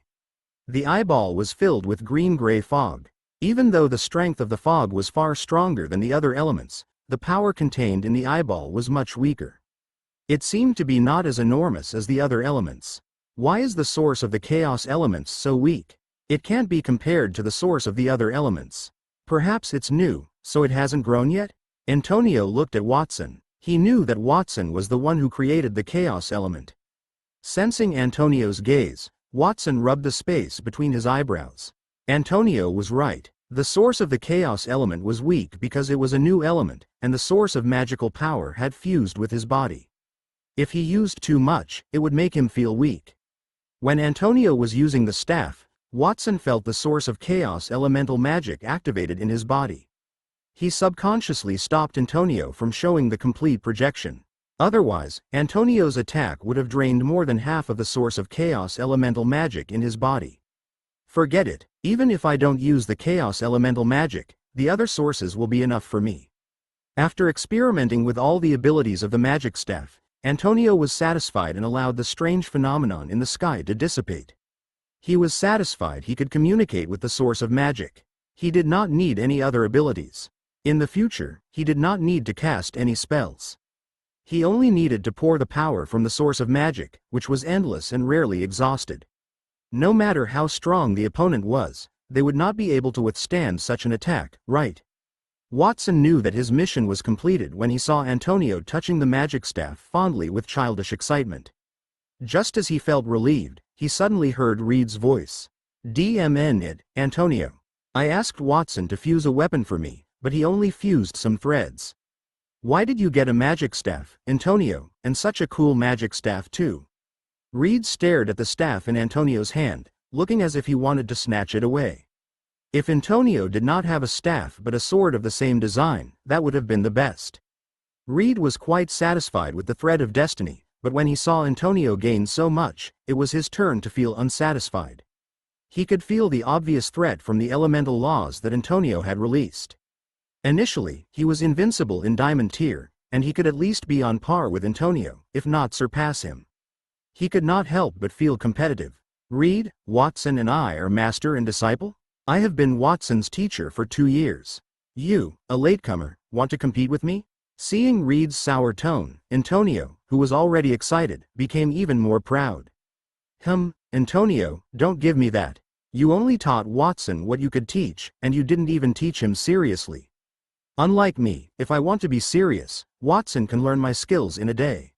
Reed snorted coldly. Watson, who had been listening and did not intend to interrupt, said, Master Antonio, is that true? You only taught me 1 or 2 spells every week for the past 2 years, not because I'm not talented, but because you're not willing to teach me? Watson, don't listen to Reed's nonsense. It's not important, Antonio said. Watson muttered, I think it's quite important.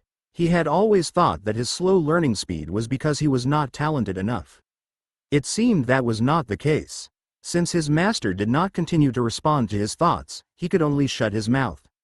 Meanwhile, Antonio and Reed continued to argue. I have nurtured countless people in the kingdom. Don't you see how many platinum tier elites I have nurtured? Don't tell me that they are useless. After all, the holy relics have already been used. It's impossible for you to want a stronger weapon now. Not possible? Fuse the staff in your hand with my thread of destiny. Perhaps I can obtain the weapon I want then. Reed, are you saying these words to fight with me? I'm not afraid of you. Don't use your weapon. You think I can't beat you? Reed, don't you know that weapons are also a part of one's strength? I'm too lazy to argue with you since you don't intend to hand over your weapons anyway. I see that the Campbell family still has some holy relics that they haven't handed over yet. Let's go and ask them to hand over those items now. When the time comes, I'll let Watson fuse them first. What do you think? Deal. Since the Campbell family bullied our precious disciple anyway, the lesson we taught them was not enough. Reed and Antonio had reached an agreement. Everyone, Watson, Christina, and the Sword Saint's disciples, had awkward looks on their faces. They did not know whether to cover their ears or not. Antonio and Reed did not look like men of their statuses. Instead, they were like 2 old hooligans discussing how to rob other people. Chapter 395. Do you desire power? It had been almost a week since Watson had fused the thread of destiny with the crown staff. That week, Watson had been cultivating in the Sword Saint's courtyard during the day and going to Count Grey's courtyard at night. It was then known as the 8-story courtyard in the sky. The Severed Fingers gang members were pretty efficient after they received their reward. In just a few days, they had created a space in the courtyard suitable for living. The transportation of materials and the workflow were done in an orderly manner. The houses were also arranged neatly. The area did not feel chaotic at all. That week, Watson's life was very peaceful. A week ago, he had helped Antonio and Reed fuse a couple of weapons, which caused Antonio to spill the beans. Watson finally understood that the 2 masters were hiding something and deliberately did not teach him anything. Therefore, at his strong request, the 2 masters taught him everything they knew. First, it was Antonio. The older man had mastered the essence of all the magic in the world because of the crown staff. In other words, as long as Antonio wanted, he could create different kinds of magic. If he imparted all that knowledge to Watson, the younger man would not be able to learn all of them in his lifetime. Therefore, to save time, Antonio chose to teach Watson 10 kinds of elements and 8 types of the most potent diamond tier spells. As for the chaos elements, they were initially elements that did not exist in that world, so there were no known spells. Antonio used those few days and the knowledge he obtained from the crown staff and forcefully created a diamond tier spell for the new element. Its name was the Eye of the World. Once it was released, a huge pupil-less eye would appear in the sky and cast a chaotic airflow that could cover everything within sight. It would destroy everything as if the world had opened its eyes to judge everything. Watson had learned that move a few days ago. Since it was too powerful, he had not used it since then. At that moment, Watson was in the Sword Saint's courtyard. He held a wooden sword and slashed at the air. Once, twice, tens of thousands of times. Sweat flowed down his back and his young face. Phew, today's wooden sword has been slashed 10,000 times. I can take proper rest now. Watson put down the wooden sword in his hand as he wiped his sweat. Antonio did not hold back anymore and taught him all his magic. Reed did so as well. As a result, he could finish his apprenticeship within a week. Reed and Antonio did not have anything else to teach him. The only thing they could tell him was to keep training every day and not relax so that his strength would continually improve. It was incredible for outsiders to learn from Reed and Antonio within a week. It was also very embarrassing for those two men, but now the two of them no longer cared about that. After Watson had fused a Starlight tier weapon for each of them, their focus changed from teaching Watson things to thinking of ways to let Watson fuse more powerful Starlight tier items. They already had a Starlight tier weapon, and they still lacked Starlight tier armor. If they could also obtain Starlight tier armor, they would consider switching to a Starlight tier mansion and experience the life of the gods. Over the past few days, Watson's two masters had been running to the Campbell family, wanting to get the remaining holy relics from them. However, the Campbells were no fools. After obtaining the other half of the King of Time's puppet that Watson had promised, they had closed their doors to study the puppet. They had rejected Reed and Antonio's requests, resulting in a stalemate between the two parties. The daily sword technique training has ended. Magic training requires a constant release of magic. That courtyard is very fragile. I think it's better to forget about it. Watson hesitated for a moment before choosing to stop. He was at the place where Reed had taught him sword technique. The craftsman had repaired the originally tattered floor during that period. It had become as smooth and clean as before. If he were to destroy the floor again, he would have to spend money to find someone to repair it. If only I could be like Master and communicate with the 7 elemental magical sources. That way, I won't need to practice magic again. In the future, I can release magical sources against the enemy. Furthermore, if I can communicate with the remaining 6 sources, I can also borrow their power and use the system fusion to strengthen the chaos elemental magical source in my body. Watson thought of the crown magic staff that he had fused for Antonio and could not help but exclaim in envy. That was the first time he envied the things that he had fused for others. Usually, he would fuse things very casually. As long as there were enough raw materials, he could always fuse better ones. There was no limit, however, the raw materials that he fused at that time were holy relics. They were different from ordinary diamond tier items that he had fused.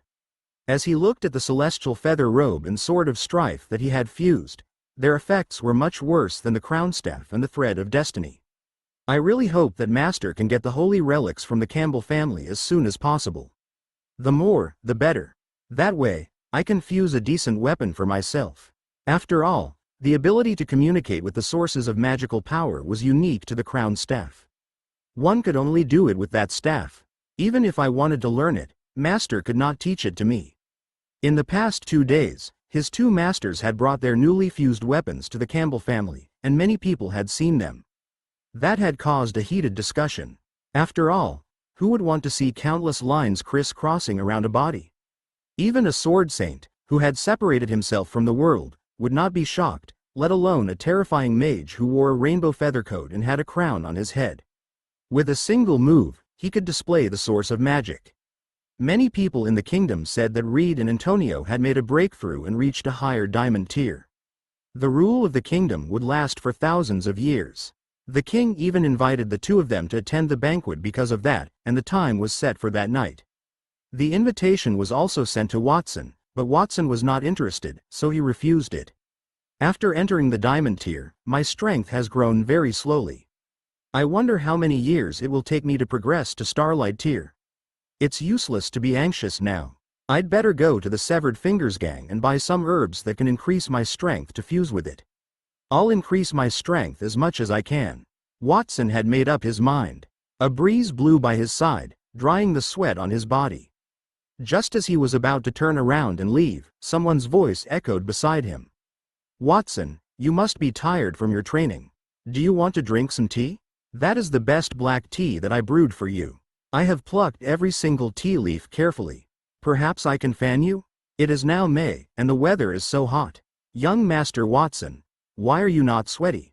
Were you practicing magic? It is as expected of Master Antonio's disciple. You are amazing, indeed. A few of the Sword Saint's disciples walked out of the courtyard.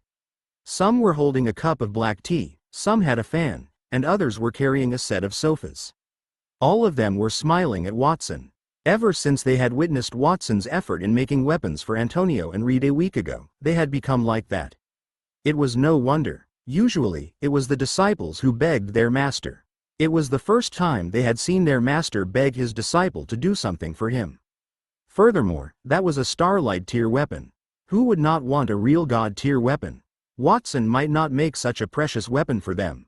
They would be satisfied as long as he could fuse a few diamond or platinum tier weapons for them. Senior brothers, what are you doing? Watson looked at them awkwardly. Watson, you are the youngest disciple and the most talented one among us. Of course, we have to take good care of you so that Master won't blame us. Quote, several senior brothers rushed in front of Watson. The person who was holding the black tea opened the teacup, revealing the steaming drink. The tea leaves floated on the tea. The tea was crystal clear, like good amber, emitting a tempting fragrance. Clearly, something precious had been added to it. Come, Watson, try the tea I made. No, sit on the sofa I bought. Let me massage your shoulders. Quote, all of you, get out of the way. Can't you see that it's noon now? The weather is scorching. Let me give Watson a fan. One by one, they pushed each other to get to Watson. Watson palmed his forehead. At that moment, a pleasant female voice said, Senior brothers, as Watson's seniors, is it good for you to curry favor with him like that? And don't think that I don't know what you're thinking. You're treating Watson so well because you hope that he can help you create powerful weapons and armor. Am I right? The person who spoke was none other than Christina. Dressed in a long yellow dress, she was as beautiful as an elf among flowers. Her expression was solemn, and her words made everyone look ashamed. Watson, ignore those people. Let's go. I'll take you out for a walk. The restaurant we ate in the capital last time was pretty good. Let's eat again today. Last time, it was my treat, and this time, it's your treat. Christina came in front of Watson, grabbed his arm, and brought him out of the Sword Saint's courtyard without any explanation. When the two of them left, the other disciples looked disappointed and sighed. Alas, Watson escaped again. But Miss Christina is right. Our motives toward Watson are impure. If that goes on, Watson will not want to make weapons for us, and he will also hate us. Even Master Reed has a thirst for Watson's weapons, but unexpectedly, Miss Christina never once mentioned letting Watson make weapons for her. Instead, she let him treat her. She really does treat Watson as an ordinary person. Quote, before Miss Christina left home, she took the platinum tier weapon that His Majesty had bestowed upon her master, the sky-severing blade. That weapon is one of the 4 platinum tier weapons of the Holy Dragon Kingdom. However, when she returned, that sword was broken for some unknown reason. I heard that Miss Christina felt that she was not strong enough. Instead of relying on external things to become stronger, she chose never to repair that broken sword. If she wanted to repair it, she could have done it by asking Watson. In terms of awareness, we are still far from Miss Christina. Everyone sighed. Suddenly, they saw a familiar figure walk past them and out of the courtyard. Everyone was stunned for a moment. Then, someone said, Senior brother Samuel? I haven't seen you in a few days. What have you been busy with? When these Sword Saints disciples were preparing to rope Watson into their group, they had wanted to look for Samuel as well. However, Samuel had been shut in his room those days and did not agree to their invitation. As a result, those Sword Saints disciples could only think of ways to get close to Watson. They did not expect Samuel, who had not come out for a few days, to appear that day. I've been cultivating in my room for the past few days. I'm going out to meet someone later. If you people have time to please Watson, why don't you go and cultivate more? It's better to rely on yourself than relying on external things. Even Christina understands that principle. Why don't you understand it? Samuel, who was dressed in black, stopped and glanced at everyone there. He snorted coldly, and everyone immediately lowered their heads in fear. Eldest senior brother, thank you for teaching us a good lesson. After reprimanding his junior brothers, Samuel left the Sword Saint's courtyard. As soon as he walked out of the courtyard, the expression on his face changed from calm to anger. He stretched his fist outward and punched the wall beside the door, causing the wall to distort. What do you mean by relying on external objects is better than relying on yourself? Only a child would believe such nonsense. DMN it, after that Watson came here, I feel that everything in the Sword Saint's courtyard has changed. If one could become stronger by relying on external objects, who would refuse it? Even people at Reed's level were ecstatic because they had obtained a Starlight tier weapon.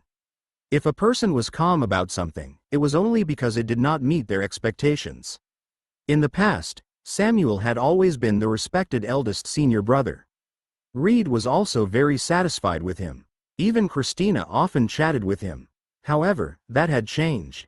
His junior brothers were more inclined to curry favors with Watson. Reed and Christina simply walked around Watson. That made him feel like an odd man out. He felt like he was only a passerby in the Sword Saint's courtyard. He was dispensable. Do you feel that you are dispensable here? Just a passerby? The sudden voice interrupted Samuel's thoughts and made him raise his head. When he saw the white temples of the man in front of him, as well as the well-defined square face that gave people a deep impression, he was suddenly stunned. Your Majesty? The man in front of him was none other than the greatest supreme ruler of the kingdom. As the first disciple of the Sword Saint, he had the honor of seeing His Majesty's appearance at the banquet in the palace previously. However, how could a dignified ruler of a kingdom appear there, and he even took the initiative to talk to him? While Samuel was feeling flustered and confused, the man in front of him said, I came to look for Reed. I heard that Reed's strength had improved recently, which is a good thing for the kingdom. However, it seems that Reed is not there. In that case, as the Sword Saint's first disciple, you can tell me what has happened in the past few days. Samuel was a little hesitant. He had just told his junior brothers that he was going to meet someone, and he was not lying. When he woke up in the morning, he found a letter on the table. The letter only had a few words written on it. It asked him if he wanted power. Another line with the address and time was beneath that. He was told to go to the Purple Dragon area of the Holy Dragon Tavern at noon sharp and wait. There would be a surprise then. At first, Samuel thought that it was some kind of prank, but he quickly changed his attitude. Did he desire power? Of course, he did desire it very much.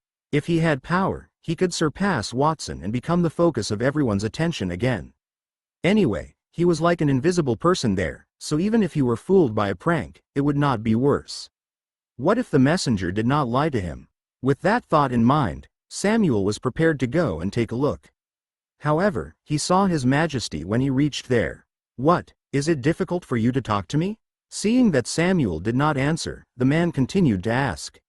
His tone became low. That voice was like a warning bell ringing in Samuel's ears, giving him tremendous pressure. I dare not, Your Majesty. I am very honored by your invitation. Let's go. I will tell you everything that has happened in the courtyard those last few days that might interest you, Your Majesty. Quote, Samuel only hesitated for a moment before answering. He did not need to think about which was more important, an invitation from someone he did not know or His Majesty's face-to-face invitation. Then, let's go. The man smiled and did not say anything else. He led Samuel along the main road in a particular direction. After walking for more than 10 minutes, the two of them arrived at their destination. In front of them was a huge and splendid tavern. The words Holy Dragon Tavern were written on the door.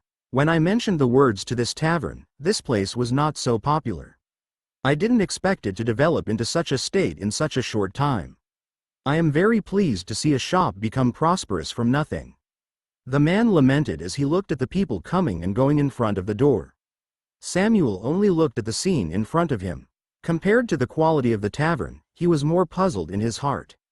Why did His Majesty bring him to the Holy Dragon Tavern, just like the person who left a letter for him? Could that be some kind of coincidence? Puzzled, Samuel and the man went into the tavern. Soon, someone brought them to the Purple Dragon area, a room with a curtain, magic barriers, and excellent sound insulation. The Purple Dragon area, even that is as written in the letter, perhaps. Samuel was not a stupid person. He guessed in his heart. Just like he had seen through his thoughts, the man in front of him, King Landhar III, suddenly smiled. That's right, Samuel, I put the letter in your room. I can't bear to see a genius being destroyed, so I'm ready to help you. Before I decide to officially help you, I want to ask that question again. Do you desire power? Chapter 396. The way to be stronger. I don't want to ask you a second time. You must remember that. You are a genius that I value, so I will give you that generous treatment. You must not let down my expectations, King Landhar III suddenly said faintly when Samuel did not answer him immediately. Those words made Samuel's body tremble. His face showed a mixture of excitement and nervousness. Your Majesty, I desire power." He did not expect that His Majesty had paid any attention to him. He did not expect that the king already knew about some of the things that happened in the past few days and had a preliminary judgment of the situation. He even said that he wanted to help him. What an honor it was. In other words, the king valued him more than Watson. Otherwise, His Majesty would not have said such words to help him. King Landhar III seemed to be very satisfied with Samuel's answer. He nodded and said, "Not a bad answer. Only a person who craves power can increase his strength to the limit. For people who don't have the desire, I would not choose to help them at all." "How will you help me increase my strength, Your Majesty?" Samuel asked nervously. Perhaps the king would give him a powerful tool, but the most powerful weapon that the kingdom could produce was only platinum tier weapons. Even the holy relics were only diamond tier. However, Watson was able to create a starlight tier tool. No matter what the king gave him, it would be useless. Perhaps, the king would give him a potion that could increase his strength. However, Watson was a diamond tier elite. He had to be on the same tier to be able to contend with him. Was there a potion that could increase a person's strength to diamond tier? He had never heard of it. Even if there were such a potion, King Landhar III would keep it for himself? Why would he give it to Samuel? Did he really value his talent? Even though he was excited to meet the king, the fact that the king was so cordial in his conversation with him meant a certain amount of rationality still remained in Samuel's mind. "What I want to give you is something that can increase your strength to the peak of diamond tier and even allow you to obtain a certain degree of divine power. This item is extremely precious. After you use it, you must be extremely careful not to let others know." As King Landhar III spoke, he took out a jade box from his bosom. After opening the box, a ball of black viscous liquid the size of a fist was revealed. It squirmed continuously, and the edges of the liquid were in the shape of a spider web as black lines split outward, and the interior of the box trembled as if it was breathing. That ball of liquid seemed to have a life of its own, giving off an extremely uncomfortable feeling.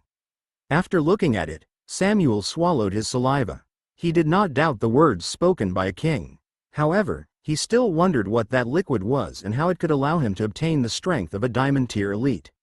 "You should know that the 7 gods favor the kingdom. As its master, I get the gods' blessings occasionally and obtain some good things. This is one of the items. Its name is God's Remains, and it is made up of the fragments of the divine kingdom." "Oh, I almost forgot, you might not know what the divine kingdom is. Perhaps you can understand it as the corpse of a god. Consuming this item will allow you to obtain a portion of the god's power when you were alive, but, after all, a god is an existence that transcends human cognition. Therefore, the remains of a god have certain side effects. After consuming it, if one's will is not strong enough, they will likely be eroded by the remnant of the god's will and become a lunatic." At that point, King Landhar III suddenly reached out with his hand and pushed the box containing the item toward Samuel. This was from the god of poison's remains. He was killed by one of the 7 gods that the kingdom worshipped, the goddess of shadows and potions, Seti. After absorbing this, you will gain the ability to use poison. You'd be able to kill a starlight tier with poison then. The price is the risk of madness. Isn't it very profitable? Samuel stared at the pitch-black god's remains in front of him. He hesitated for a moment before nodding. Indeed, he knew that even if King Landhar III had been paying attention to him, there was no reason for him to give him such a significant gift. It turned out that the gift was risky. No wonder King Landhar III did not use it on himself. However, he was relieved.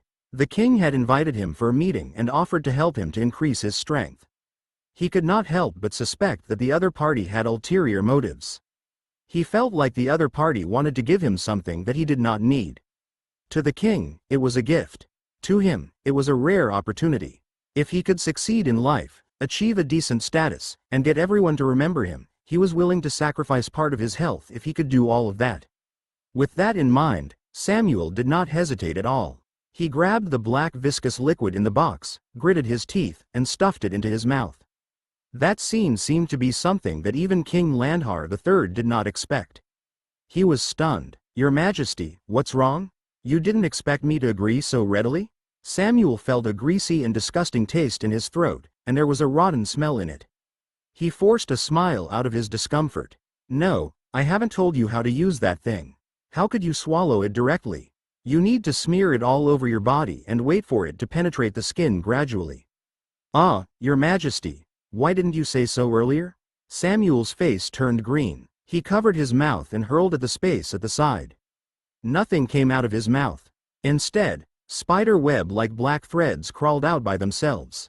Those black threads covered Samuel's face first. Then, they went down his neck and gradually covered his body.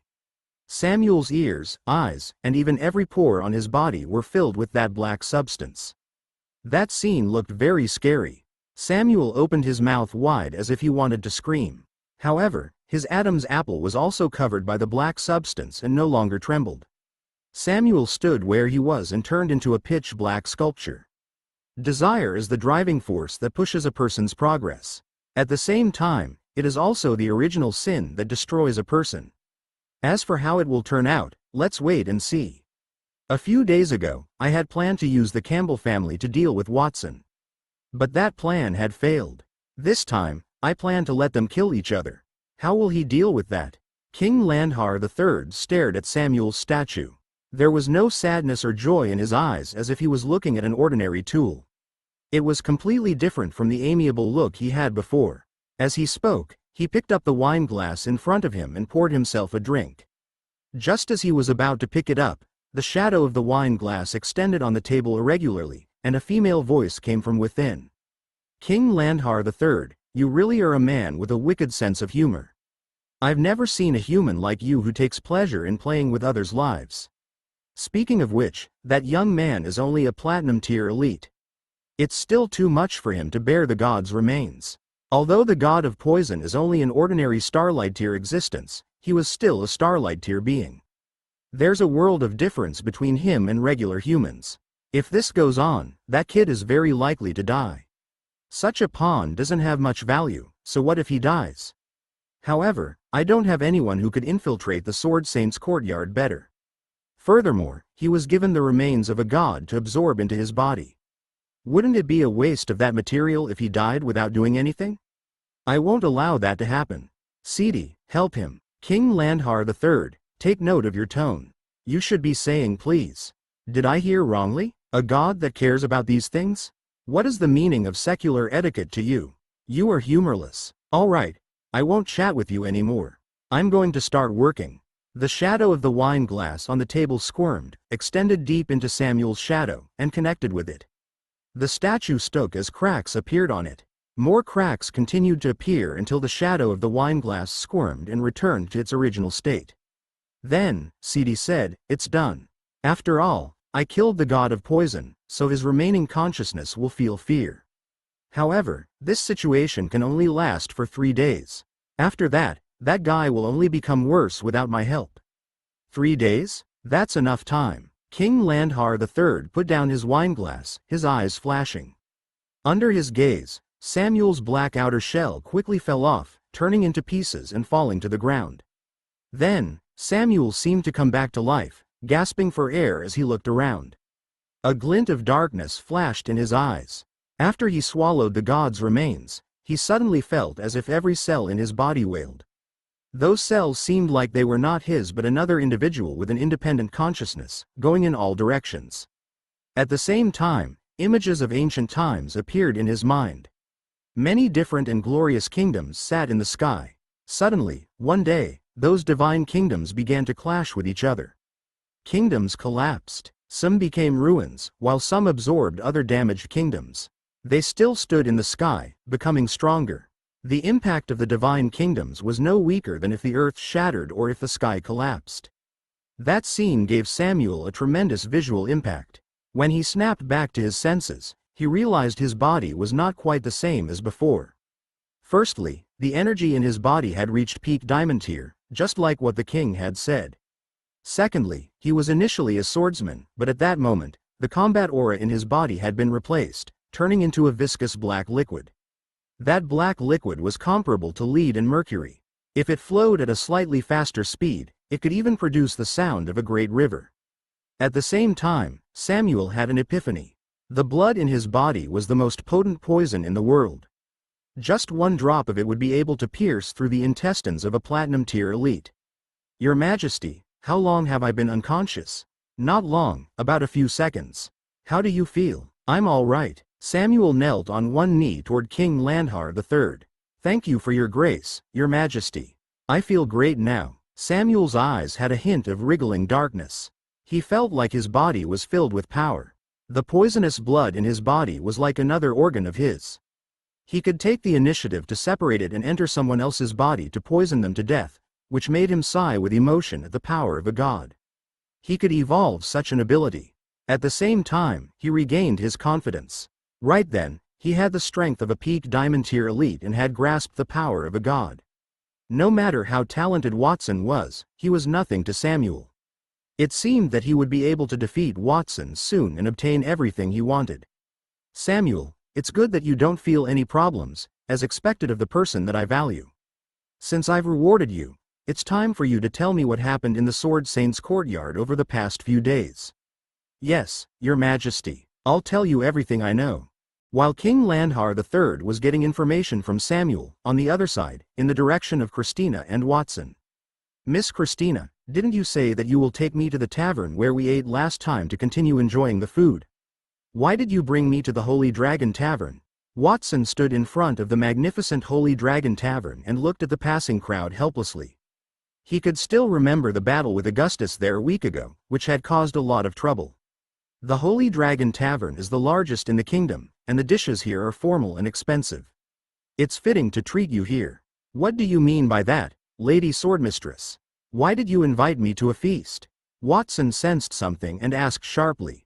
He saw Christina's mouth rise in dissatisfaction. Watson, we've become familiar with each other. You've already started to call me by my name.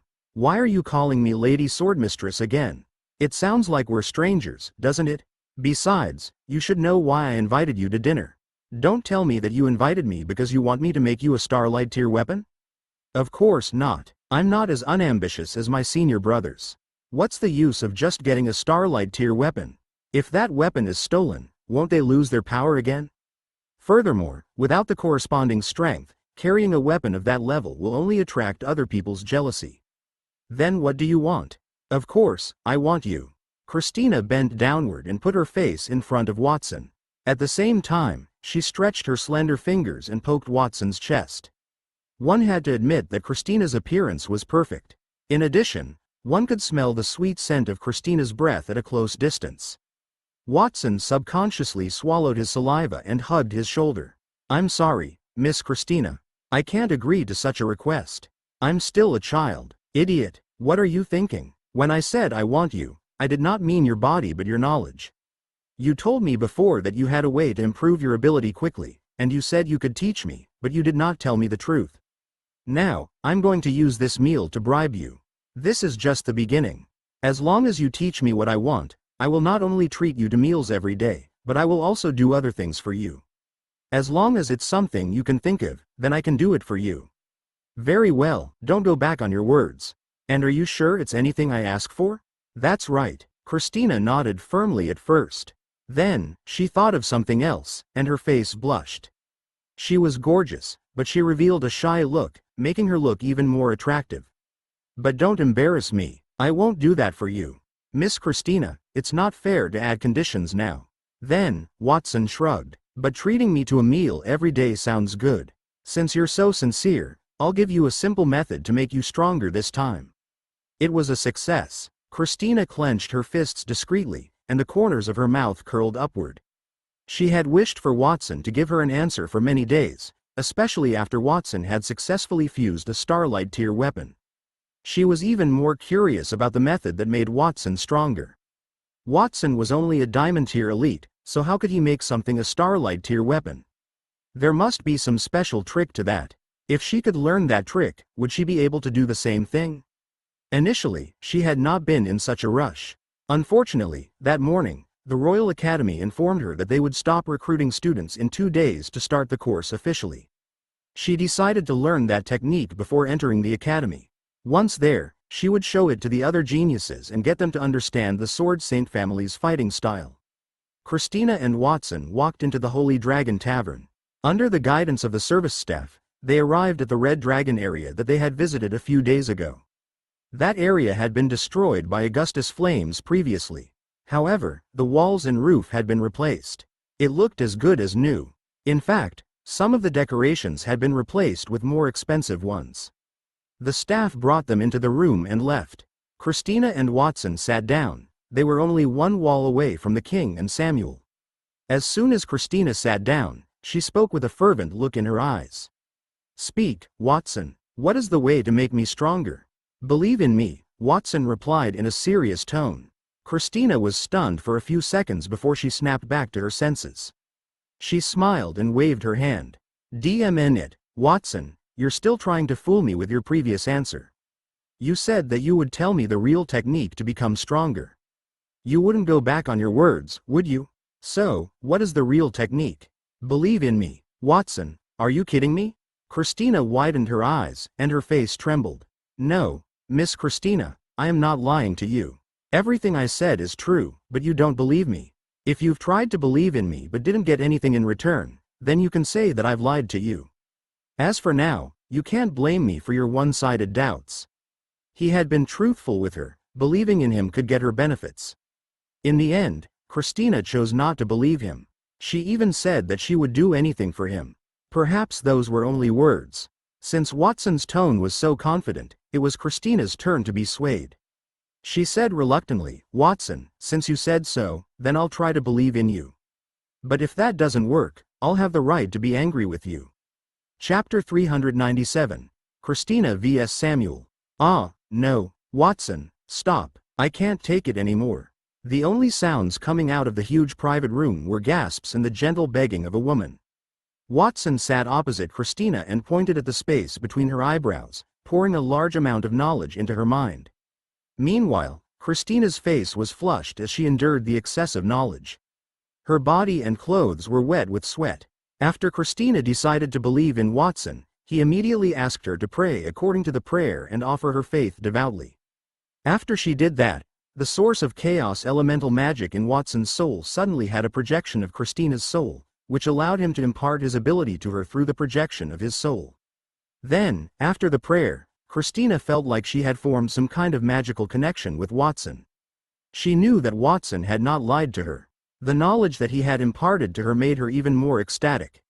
That knowledge not only included Reed's sword technique that she had not learned, but there were also many other techniques that she did not know.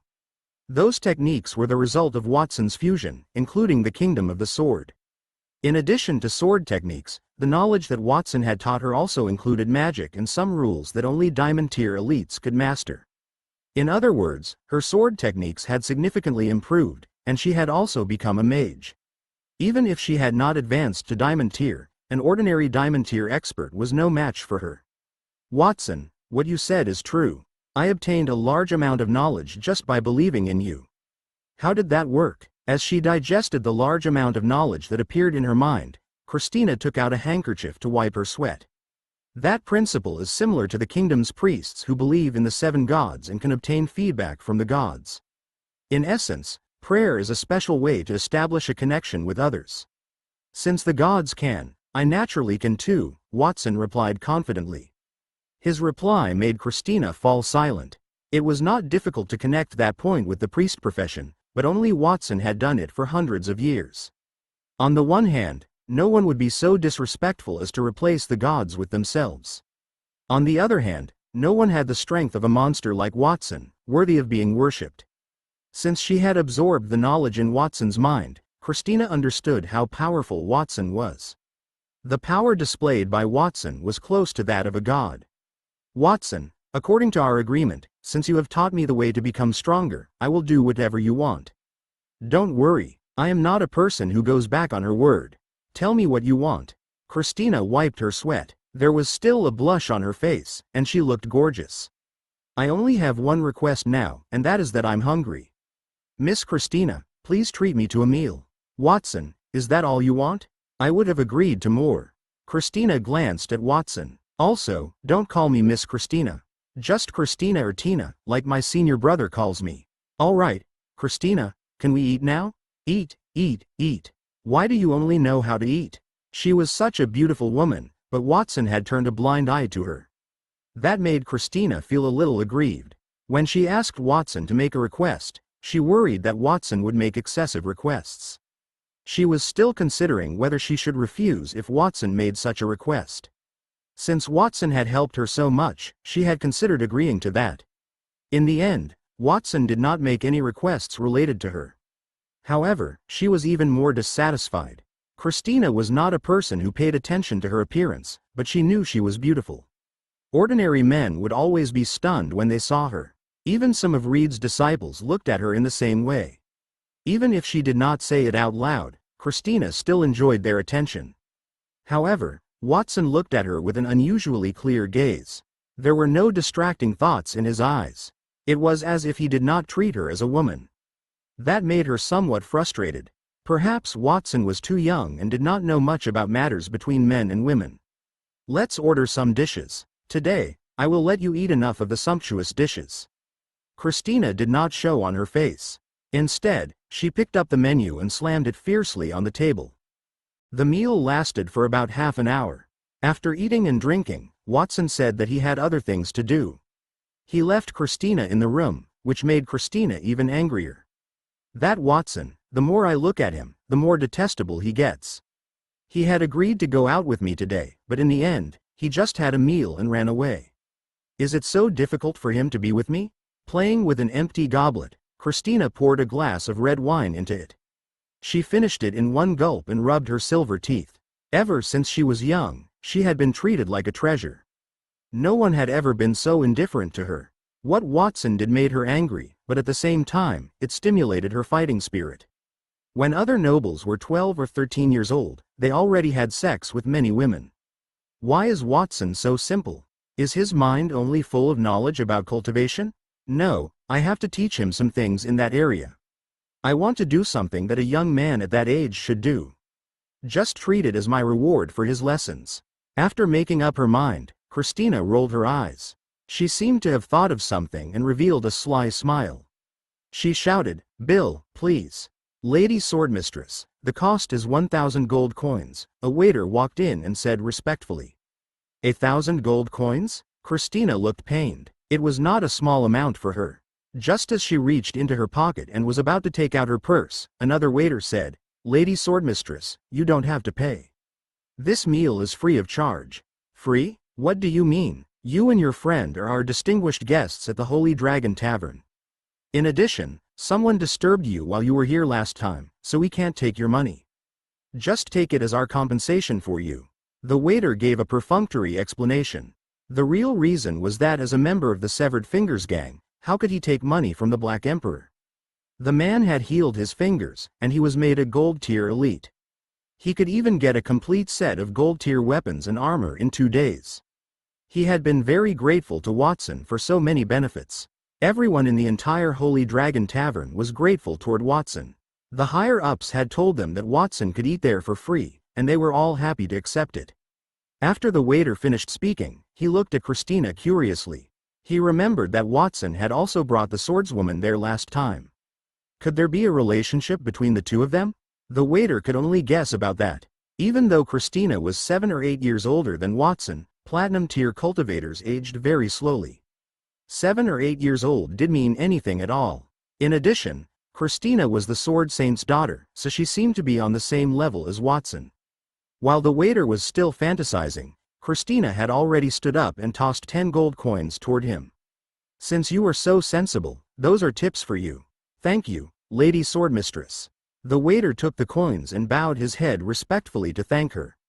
He watched Christina leave with excitement hidden in his eyes. What a generous person. The nobleman would usually only reward him with 1 gold coin if they were happy, unlike Christina, who had given him 10 gold coins. He did not know that Christina was delighted that day because her strength had increased. He thought Christina was a generous person. That made him feel that that kind of woman was a good match for Watson. Christina stretched her back and displayed her graceful body curves as she stood at the Holy Dragon Tavern entrance. The sun shone on her face, just like her mood at the moment. If not for Watson's little episode, that day would have been the best day for her. In the past, she had been shackled by heavy pressure. She wanted to work hard to become stronger, but she had always been unable to advance quickly due to her talent. However, all of her worries had disappeared. The knowledge that Watson had taught her was equivalent to her decades of hard work. As Watson became stronger, the knowledge that she obtained also increased. Basically, she did not need to cultivate anymore. She could become a top expert in the kingdom by absorbing the knowledge from Watson. Of course, I can't stop cultivating. No matter what knowledge he imparts to me, I still need to understand them. It's still early. I'll go back to the courtyard to practice my sword technique. With that thought in mind, Christina was about to leave when someone suddenly stopped her. Tina, why are you here? Christina turned her head and realized that the person who spoke was her eldest senior brother, Samuel. The man, who was dressed in black, had also walked out of the Holy Dragon Tavern. His temperament was not quite the same as usual. The way he looked at her made her feel a little uncomfortable. Senior brother, I'm just here to have a meal with Watson. Watson? Perhaps it was Christina's imagination, but she felt that the temperature around Samuel dropped a few degrees after she mentioned Watson. Then Samuel asked, "Where is he now?" He said he had something to do and left. Let's not talk about that, Tina. Why are your clothes all sweaty and messy? What did you do with Watson just now?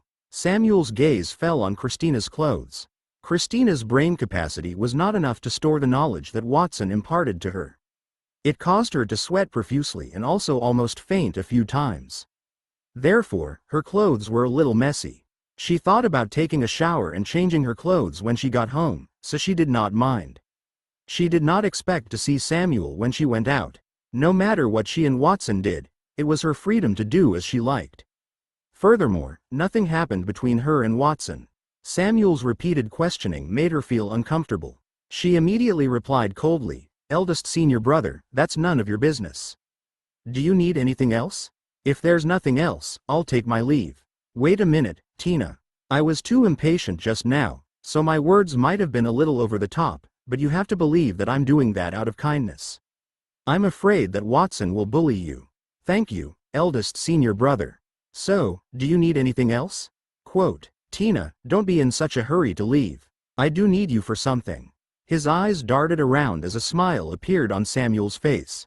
I've been meditating in my room for the past few days. Reflecting on my training over the past 20 years, I've gained an epiphany. My strength has increased greatly. As for how much it has improved, I'm not sure myself. Therefore, I'd like to have a duel with you to confirm my current tier. He had told King Landhar III about what had happened in the Sword Saint's courtyard over the past few days, including Watson provoking the Campbell family and creating a Starlight tier weapon. After that, King Landhar III said, "I understand." Then, he left. He followed him out of the Holy Dragon Tavern. He did not expect to see Christina there. He had always liked Christina and treated her as his future wife until Watson's appearance broke all of that. When he heard that Christina had gone out to eat with Watson, he got even angrier, so he had to make a move. He was no longer the old Samuel. With the help of King Landhar III, he had already obtained power comparable to that of a god.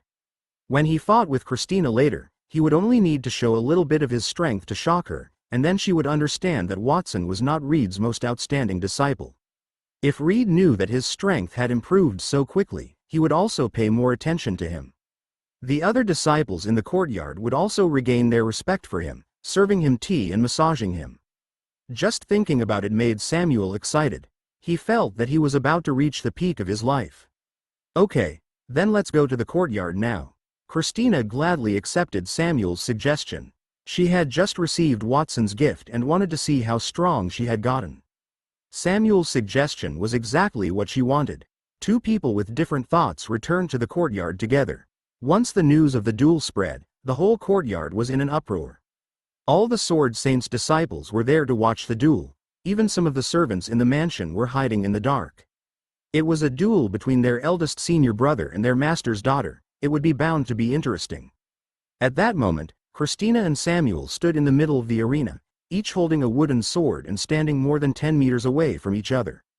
Who do you think will win in the duel, eldest senior brother or Miss Christina? A few Sword Saint's disciples had gathered nearby and sat on the benches to watch the duel. They were discussing the fight. I think Miss Christina will win. After all, she had been in the City of Steel to continue Master's legacy. When she came back, she had matured quite a bit. Then, another person said, I think eldest senior brother would win. He has been by Master's side for so many years, so how could her training beat that? Nothing could be more advantageous than the Sword Saint's teachings. Even Master said that eldest senior brother is stronger than Miss Christina in terms of strength. Alright, it's useless to argue about that. Why don't we make a bet?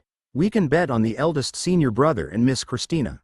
Let's see who wins. That's a good suggestion. I'll bet on Miss Christina. 10 gold coins. I'll bet on the eldest senior brother. 50 gold coins. The Sword Saint's disciples were having a great time gambling. Samuel and Christina's duel was due to begin. Tina, are you ready? My attack might be much stronger than before. You have to be careful. Samuel reached out and touched the wooden sword in his hand. He could feel the wail coming from the blade in his hand. It seemed like the wooden sword was afraid of him. It was no wonder. He had the power of a highly toxic god in his body. Everything in the world would be frightened of him. It seemed like he had to show mercy to avoid hurting Tina. While he was thinking about that, Christina held the wooden sword in front of her. Come on, senior brother Samuel. Then, I won't be polite. Platinum tier fighting technique, Void Blade. Quote, Samuel started with his best fighting technique. The space was cut open, and a high-precision wind blade made of pure wind cut through the space. It appeared out of thin air and was in Samuel's left hand. With the wooden sword in one hand and the void blade in the other, Samuel waved the two blades simultaneously. The intersecting sword aura left a pitch-black pattern in the air, shattering the space like a mirror. The entire courtyard was rocked. That move made all the disciples there exclaim in surprise. Samuel's move was more than 10 times more powerful than they had imagined. After all, Samuel was at the peak of the diamond tier. Even if he deliberately held back, the attack he released could not be compared to the past. Then, Samuel turned around with his back toward Christina. He raised the sword in his hand, ready to welcome victory. He thought Christina would not be able to resist that move. Defeating Christina with one move was the script that he had arranged. It could prove how powerful he was. However, a few seconds after that, the expected praises and exclamations did not ring out. Instead, everyone looked at him with a strange expression. That made Samuel feel puzzled, and he subconsciously turned around. The sword aura he released had stopped in front of Christina. It did not cause any damage, and Christina had blocked it easily. The sword aura settled in front of Christina. As she clenched her right hand gently, the two sword auras immediately shrunk. They spun obediently in her palm. Senior brother Samuel, what are you doing? The battle is not over yet. Why are you leaving the field? Don't tell me you think your soft sword aura can defeat me? Quote, Chapter 398, Work Inspection. What's going on? Samuel's smile froze on his face. Christina had called his sword technique soft. That did not make him angry. He did not understand how Christina could withstand his sword attack. He had obtained power comparable to that of a god with the help of the king. Christina had also just advanced to platinum tier. How did she manage to do it with such a huge gap between the two? Did Christina's strength increase without his knowledge? Even though he was puzzled, Samuel did not show it on his face. Instead, he smiled. Tina, I was just testing the waters with that sword just now. I did not use my true strength. Now, I will use all of my power with this sword. It won't be as easy to follow up as before. Quote, as he spoke, Samuel waved the wooden sword in his hand at Christina again. Void blade, consecutive slashes. At that time, Samuel secretly raised his tier to diamond. The void blade he released was several times thicker than before. Wherever it passed, there were noticeable cracks in the space. The void blades streaked across the sky, surrounding Christina. It was as if they were going to pierce through Christina like a porcupine in the next second. Tina, if you can't hold on anymore, let me know. While releasing his sword technique, Samuel also looked at Christina worriedly. That scene made the surrounding Sword Saint's disciples gasp in admiration. As expected of eldest senior brother, he still has the energy to ask during the battle with Miss Christina. If it were us, we would probably be forced to admit defeat by now. Since could withstand eldest senior brother's sword means that her strength is at least at peak platinum tier. Eldest senior brother is also very powerful. Each of the void blades that he released was stronger than the previous ones, and he released them over 100 times consecutively. A bright disciple watched the battle in front of him. Other than surprise, there were also doubts in his heart. How did Samuel and Christina's strength improve by so much in only a few days? Was the speed of improvement no less than Watson's talent when he was learning sword technique? Did Samuel and Christina have the same talent as Watson? They did not show it before, but perhaps Watson had activated it. It seemed like they were the only ones without talent. Many onlookers thought the same. At that moment, the battle in front of them had reversed once again. Samuel slashed out void blades, one after another. He did not cut the void around him, and he also almost shattered the space that Christina was in. All the energy elements contained in the space were extracted. Under such circumstances, even if Christina was a peak platinum tier elite, she could not unleash her sword technique without the help of the energy elements. With just one move, it sealed Christina's ability to counterattack, and it could also deal a blow to her. Samuel's move was quite exquisite. Christina did not dodge it. Instead, she waved the sword aura that Samuel had just released in her palm in front of her. Diamond tier sword technique, water moon dance. The sword aura turned into a long river and instantly broke through the shattered space. The energy elements around Christina's body had already become very chaotic. It was almost impossible to borrow the energy inside, and Christina did not borrow it in the surrounding space. She only used the sword aura that Samuel had slashed out to release that diamond tier sword technique. There was too much sword aura there. A river of sword aura broke through the broken space and arrived in front of Samuel in just a moment. He subconsciously reached out his hand to block it. The wooden sword in his hand let out a crisp crack and broke apart. Half of the sword blade flew out. At the same time, he subconsciously took more than 10 steps back, and a look of disbelief appeared on his face. Water moon dance? The diamond tier move that Master taught Watson a week ago?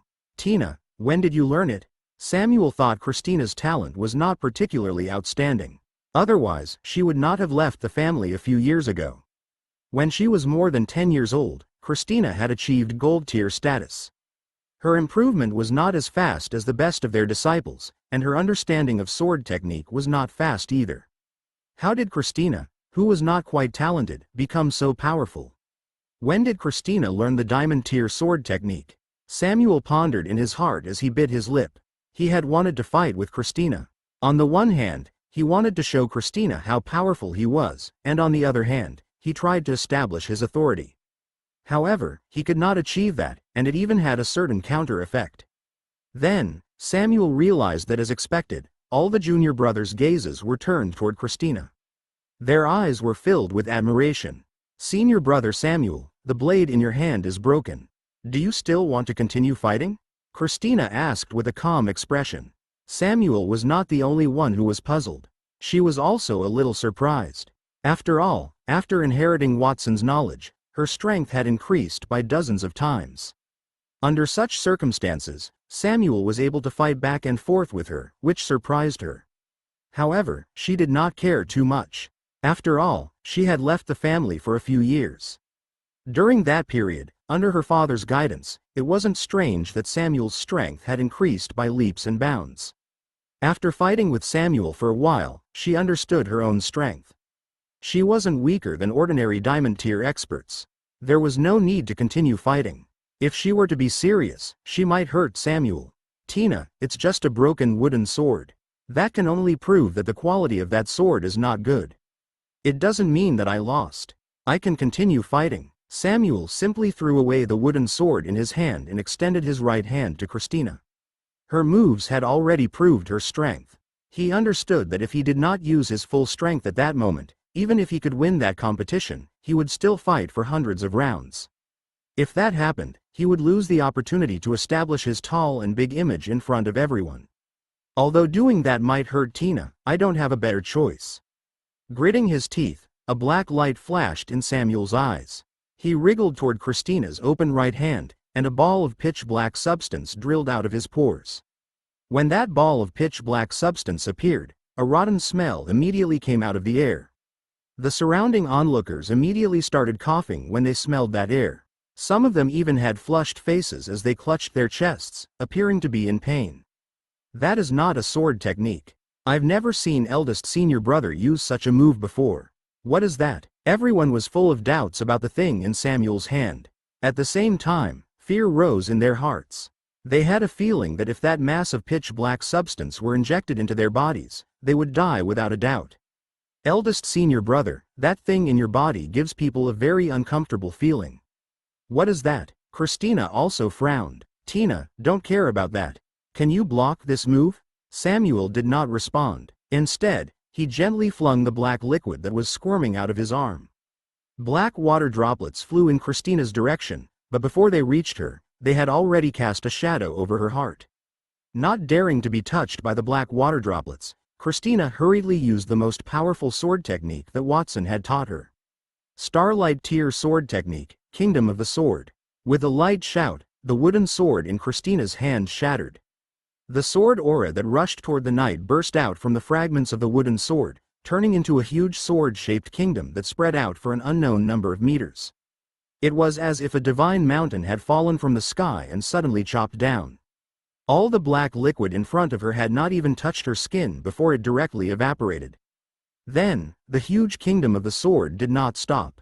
The front section landed directly on Samuel's head. Samuel's body was smashed into the ground with a bang, leaving a deep human-shaped hole in the ground.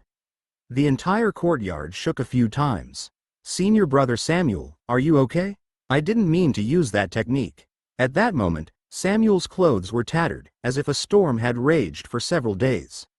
The skin under his clothes was also torn open, and black blood flowed out from his skin.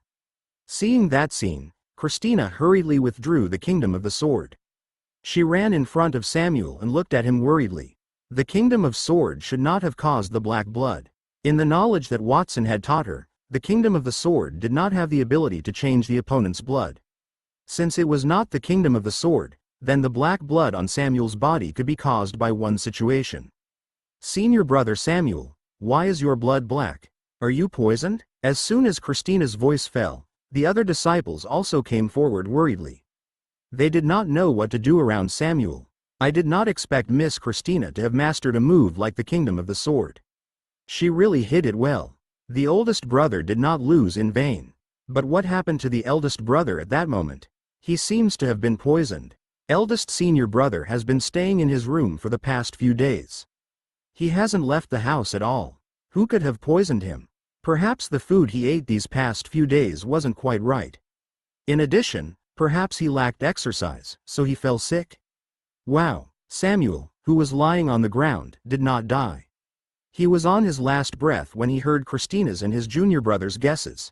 He could not help but spit out a mouthful of black blood.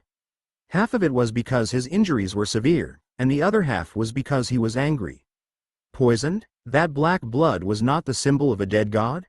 He was too ignorant. Eldest senior brother is vomiting blood again. If he were not poisoned or sick, perhaps he could have defeated Miss Christina. If he is healthy, perhaps he could win. Quick, get him into the room and quickly inform Master to come back. Get the doctor. A junior disciple hurriedly called out to the people around him. Wait a minute, I'm not poisoned, and I'm not sick, Samuel struggled to get up from the ground. He could not see a doctor. What would the doctor think?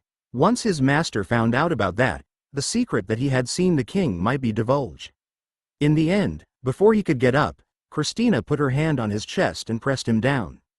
Senior brother Samuel, it's all my fault. I didn't know that you were not feeling well and insisted on having a duel with you. Don't worry. I will definitely help to cure your illness. I said I'm not sick. Samuel's mouth was wide open. Just as he was about to make a sound, he saw Christina's palm move from his chest to his forehead and hit his temple. His world fell into darkness, accompanied by a burst of pain. Before he fell unconscious, Samuel was not thinking about why Christina was so powerful or what he would do if his master found out about his secret. Instead, he was thinking about King Landhar III. When the king had given him that ability, he said that he would obtain the power of a god. At first, Samuel thought that he should be able to defeat his master, but he could not even beat Christina. The strength of that power was far from what he had expected. Did the king deceive and trick me? At the same time, on the other side, Watson, who had left Christina, went to the transformed Grey Manor. As soon as he entered the manor, the scene in front of him immediately underwent a huge change. Those people were walking in and out of the courtyard, appearing to be very busy. When those people saw Watson, they were stunned. They put down what they were doing and bowed respectfully toward Watson. Meanwhile, Watson responded to everyone. "Black Emperor, why are you here today? I haven't seen you for a few days. I really missed you," a sweet female voice echoed behind him. Watson turned around and saw that it was Veronica who had spoken. Veronica had changed quite a bit compared to the past few days. First, the heavy makeup on her face had become much lighter, revealing a charming look. Secondly, her clothes had changed from a simple and gorgeous noble outfit to a platinum-tier black robe. "Veronica, you came at the right time. It has been a week since I distributed the mission to the members of the Severed Fingers gang and set the target. I am here to test the results. Please get the other higher-ups here." "Yes, Black Emperor." However, she did not turn around and leave. Instead, she waved at her subordinates and called them over. "Go and get the other higher-ups here. Tell them that the Black Emperor has invited them." After giving the order to her subordinates, Veronica turned around and walked to Watson's side. She held Watson's hand affectionately. "Black Emperor, before the other higher-ups arrive, I'll tell you about my work during these past few days. Didn't you tell me not to use debt collection methods to earn money? I've already issued that order to all my subordinates and changed the amount of repayment. I didn't expect some of the people who had been in arrears with us had returned some of the money, and there were even more people who came to borrow more money. It seems like we'll earn even more in the long run. I have you for your wise decision." Quote. Watson smiled at Veronica's compliment. There was a common mentality among people who owed money. If they owed less, they would try their best to pay it back. If they owed too much, they would simply not pay it back. After Veronica had adjusted the debt ratio, those people could finally hope to pay off their debts. Naturally, they would not default. Perhaps their inability to default was also related to Veronica's cruel methods of dealing with such people. Other than the increase in the number of people borrowing money, the number of gold coins in the bank's vault is also steadily increasing. Our assets have changed from 100 million gold coins to 1 trillion gold coins in just a week. If it weren't for the fact that there are too many gold coins in the bank, Klein and I would have been able to fill the entire royal city with gold coins using the wish for the world rings you gave us. At that point, Veronica's eyes flickered with excitement. Who had ever seen a city filled with gold coins? Even the powerful countries that had unified the entire continent in ancient times had never achieved such a feat. However, all of that was not a problem in front of Watson. As long as there was enough time, using the 10 rings to make wishes, it was possible to cover the entire world with gold coins. That's right, with that money, we can start the next step of our plan. Watson nodded, and Veronica quickly asked, "Black Emperor, I wonder what our next plan is." "I'll tell you when everyone is here." Since Watson did not want to say anything, Veronica could only remain calm and not ask, even if she was dying of curiosity. About half an hour later, the subordinate returned with the remaining 9 severed fingers higher-ups. Everyone arrived at the highest level of the sky courtyard, in a lush forest. Watson waved his hand, and the trees on the ground grew rapidly. A huge dome formed in the sky, and a round table appeared on the green grass. He walked to the first seat and sat down. He gestured for the others to take their seats. "Everyone, I called you here today because I want to hear about the gang's situation in the past week. Veronica has told me about her work. I'm very satisfied. I did say that I would come here to check on you from time to time. If you perform well, I will give you a reward. You haven't forgotten that, have you?" "Of course not, Black Emperor." The 10 higher-ups responded respectfully. At the same time, they looked at Veronica enviously. They all had their own jobs and could not stay in the courtyard in the sky all the time, unlike Veronica. Basically, they did not stay there to wait for Watson's arrival. Judging from Watson's tone, he seemed to be very satisfied with Veronica. Veronica smiled when she felt their gazes on her. She looked proud. Those guys did not know how much effort she had put in to please Watson. Ever since Watson gave her the wish for the world rings and allowed Basher and Eamon to advance to platinum tier, she had made up her mind to follow that youth. She even deliberately gave up her heavy makeup. Instead, she put on light makeup that was more acceptable to the young people. Watson did not care about the reactions of those higher-ups. Instead, he stretched her finger outward and tapped on the table. "Please give me your report about your week. Let's start with the pinkies. I will see if you have done well. I can give you more instructions and a reward too. Elvin, you go first." Chapter 399. Accompany me to school. Yes, Black Emperor. After hearing Watson's voice, Elvin, sitting in the last row on the left, immediately stood up and talked about what she had done in the past week. Unlike others, Elvin did not sit on a chair. Instead, she sat on a shining angelic unicorn. Ever since Watson had given her that magical beast a week ago, she had always kept it by her side. Perhaps it was to show off. First of all, you forbade us from capturing slaves and selling them. You also forbade us from abusing them. Now, I have gotten those slaves properly settled. A batch of people who chose to leave has been sent out of the royal city. The rest have chosen to join us under the generous conditions that you have given us. Over the past week, more than 100,000 slaves have chosen to join us. 1/10 of them are gold tier, while the rest are iron to silver tier. As the Pinky, Elvin's original job was to be in charge of human trafficking. Then, she was in charge of gathering intelligence. She needed people if she wanted to gather intelligence. Those unsold slaves could be trained to become qualified intelligence personnel. Currently, I have established intelligence agencies in the royal city, the floating cities, and a few nearby cities where the great noblemen are stationed. If you can give me another month, I will be able to cover the entire Holy Dragon Kingdom with the intelligence network and realize the real-time grasp of the intelligence everywhere. Another month? Watson thought for a moment. Then, he smiled at Elvin. It's really hard for you to build the entire kingdom's intelligence network in a month. But if you can do it, I'll definitely not be stingy with my rewards. First, tell me what you've learned from the intelligence network you've already built over the past week.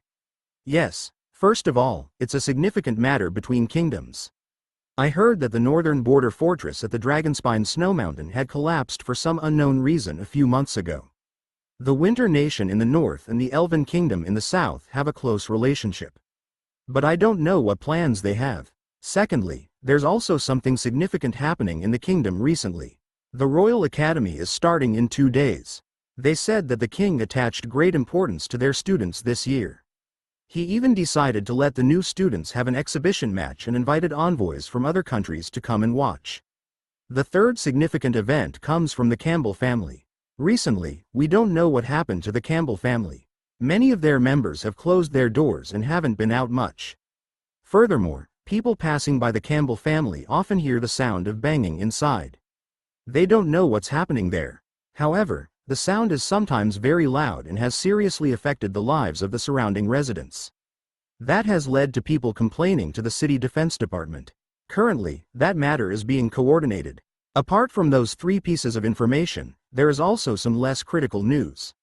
The owner of Raphael Winery had been found meeting a woman in the manor discreetly 3 days ago. They said that the woman was a marquis concubine in the royal city. After learning of that matter, the marquis sent someone into the manor to break the owner's legs and break a lot of red wine. Currently, the production of red wine at Raphael Winery has significantly been reduced. There is also a certain count who had sex with the daughter of a good friend. The count was concerned about whether to call his friend a father or a friend in the future. Stop. Seeing that Elvin was about to continue, Watson extended his hand and gestured for a pause. There's no need to continue with the unimportant matters. It's pretty good that you managed to gather that information within a week. Elvin, keep up the good work. I believe you can do better. If Elvin had continued with that, it would be all the gossip about the noblemen in the royal city and the surrounding towns. Watson was not interested in listening to that. Thank you, Black Emperor. Elvin respectfully thanked Watson and sat back on the unicorn's back. Next is Ringfinger. I can make that report. The person who replied was Count Grey. He stood up from his chair. This week, according to your request, we have successfully used the sun and moon gems to create the sun and moon wine. Currently, each bottle of wine sells for 1,000 gold coins. We've managed to sell more than 100,000 bottles. How much were 100,000 bottles of red wine? That was equivalent to 100 million gold coins. Even if they sold Count Grey's fake wine, it would still take several years to earn that amount. The reason the sun and moon wines sold so well was related to their effects. Normally, if a person wanted to increase their strength, they could only buy potions. Plus, to increase the effects of the potions, the taste was often unsatisfactory. However, it was different with wine. Since they could taste the delicious wine and improve their strength, why not? In addition, the sun and moon gems were originally fruits that grew on the world tree. Without using any techniques, just the taste of fermenting those fruits was enough to make people continue drinking them. In addition, Count Grey and his subordinates had been adjusting the formula day and night, creating a good ratio. As a result, the flavor of the sun and moon wine had already surpassed the red wine from Raphael Winery. However, since only a few people knew about the wine, there were also fewer people who bought it. Not many people knew about its effects. Otherwise, it was not possible to sell more than 100,000 bottles of wine in a week. They would probably sell more than 1 million bottles. Not bad, keep up the good work. First, sell the sun and moon wine to a large extent. After that, I will help you expand the variety of wine. The things that Watson could fuse include other things as well. The weaker ones were like crystal wheat. The fermented beer could be called crystal beer, and the stronger ones could be like the blessings of the gods and demons. When those things were mixed into the wine, they would become the gods and demons' wine. Who could resist a wine that had a chance of changing randomly among the demons and angels after drinking it?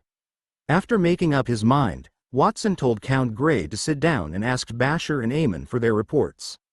Black Emperor, according to your previous arrangement, we are now accepting requests to kill only the most vicious people.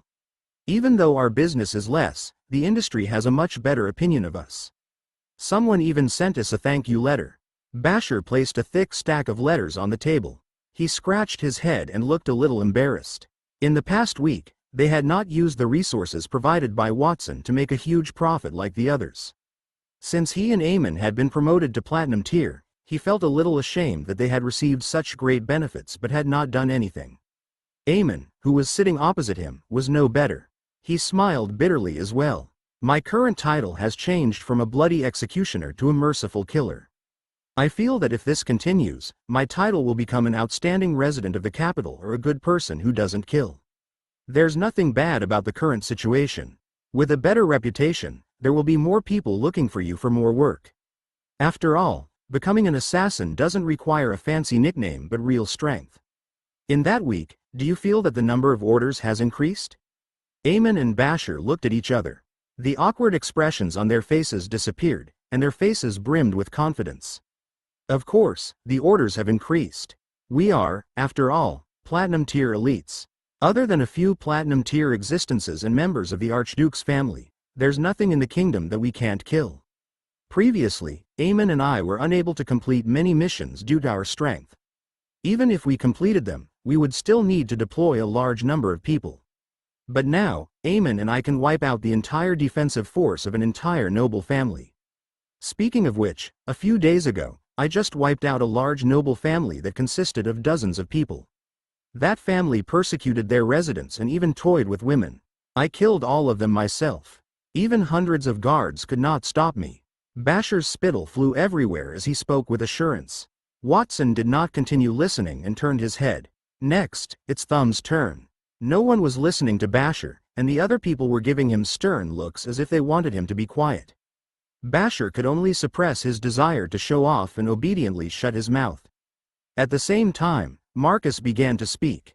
Black Emperor, currently, we have only sold 10 platinum tier weapons. They were sold to 3 Archduke families and some influential families in the kingdom. Every platinum tier item is sold for 10,000 gold coins. Within a week, we've earned a net profit of 100,000 gold coins. Quote, only 100,000 gold coins? Marcus's words caused all the Severed Fingers gang upper echelons to reveal looks of disbelief.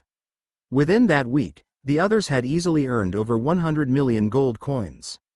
However, as the original leader of the Severed Fingers gang, Marcus made even less than the middle fingers. It was too embarrassing. Marcus maintained a simple and honest smile. He was not in a hurry to refute it. Instead, Watson's eyes flashed when he heard that. Only sold 10? Even though I said I would let you walk the high-end path and not sell too many at once, isn't 10 too little? Or do you have some special plans? Yes, as expected of the Black Emperor, everything I've done can't escape your eyes. This is what I think. First, sell 10 pieces to the 3 archdukes and the famous noblemen. Those nobles are not chosen at random. Some of their descendants are students at the Royal Academy. In addition to Elvin's intelligence, His Majesty will personally give a speech when the classes start and ask the students to complete the exhibition competition. If a platinum tier weapon that doesn't exist in the kingdom appears in the exhibition competition, and those students use it to win against those who are better than them, then they will be able to kill their opponent. It will cause the entire royal city to explode. Amazing. Watson only said 3 words to Marcus's plan, his eyes full of admiration. He had distributed the weapons to Marcus with the intention of selling those weapons bit by bit. When platinum tier weapons became popular in the capital, he would sell them in large quantities at a low price. He did not expect Marcus to come up with a different plan based on that. They would not sell the weapons first but distribute a portion to the designated people, letting them shine in the exhibition competition. After they made their weapons famous, they would start selling them officially and make a huge profit. That was a completely different strategy from Count Grey's in selling the sun and moon wine. In the modern era, that strategy was called advertising and asking for endorsements. Watson sighed with emotion when he thought of that. It was as expected of a severed fingers gang higher up. They were extraordinary, indeed. All right. So far, everyone has spoken. I already have some understanding of everyone's results for this week. The person I am most satisfied with is... Looking around, Watson deliberately stretched out his words. After he got everyone's attention and they looked at him nervously, he said, "The person who I am most satisfied with is the Thumbs Group." The Thumbs Group? Everyone looked at Marcus with envy. They were not fools. After Marcus explained the specific method, they already understood the subtlety of his idea. What was better for publicity than the archdukes and noblemen in the kingdom? Those nobles would promote those platinum tier weapons. Even if they had ordinary weapons in their hands, as long as they said that the weapon was excellent and showed that their family had been using them, then the other noblemen would follow suit. After all, if the Archduke family thought it was good, the other noblemen would think the same too. Now, I have to fulfill the promise I just made to you. Since the Thumbs Group is the best, I will give you a special reward. Watson moved his palm and took a black and red longsword and a shiny feather coat made of holy feathers from an unknown place and placed them on the table. This sword is called the Sword of Strife, and the coat is the celestial feather robe. They are Starlight tier weapons and armor. Now, I will bestow them to the Thumbs Group. Starlight tier weapons and armor. After hearing Watson's account, the higher-ups' breathing became labored. In their eyes, platinum tier weapons were already considered top quality. They had never seen anything at diamond tier, let alone starlight tier. That was definitely something that they could only dream of but could not obtain. If they had known that the reward that Watson had mentioned was so good, they would have worked harder no matter what. They would have made the right decision to become the top. Unfortunately, it was too late for them to regret it then. Black Emperor, is that weapon and armor really for us? Marcus and the other thumbs stood up and gulped at the longsword and feather coat in front of them. That's right, they're for you. Of course, if you don't want them, I can take them back. Watson had given them such precious items as a way to show his generosity to the broken fingers.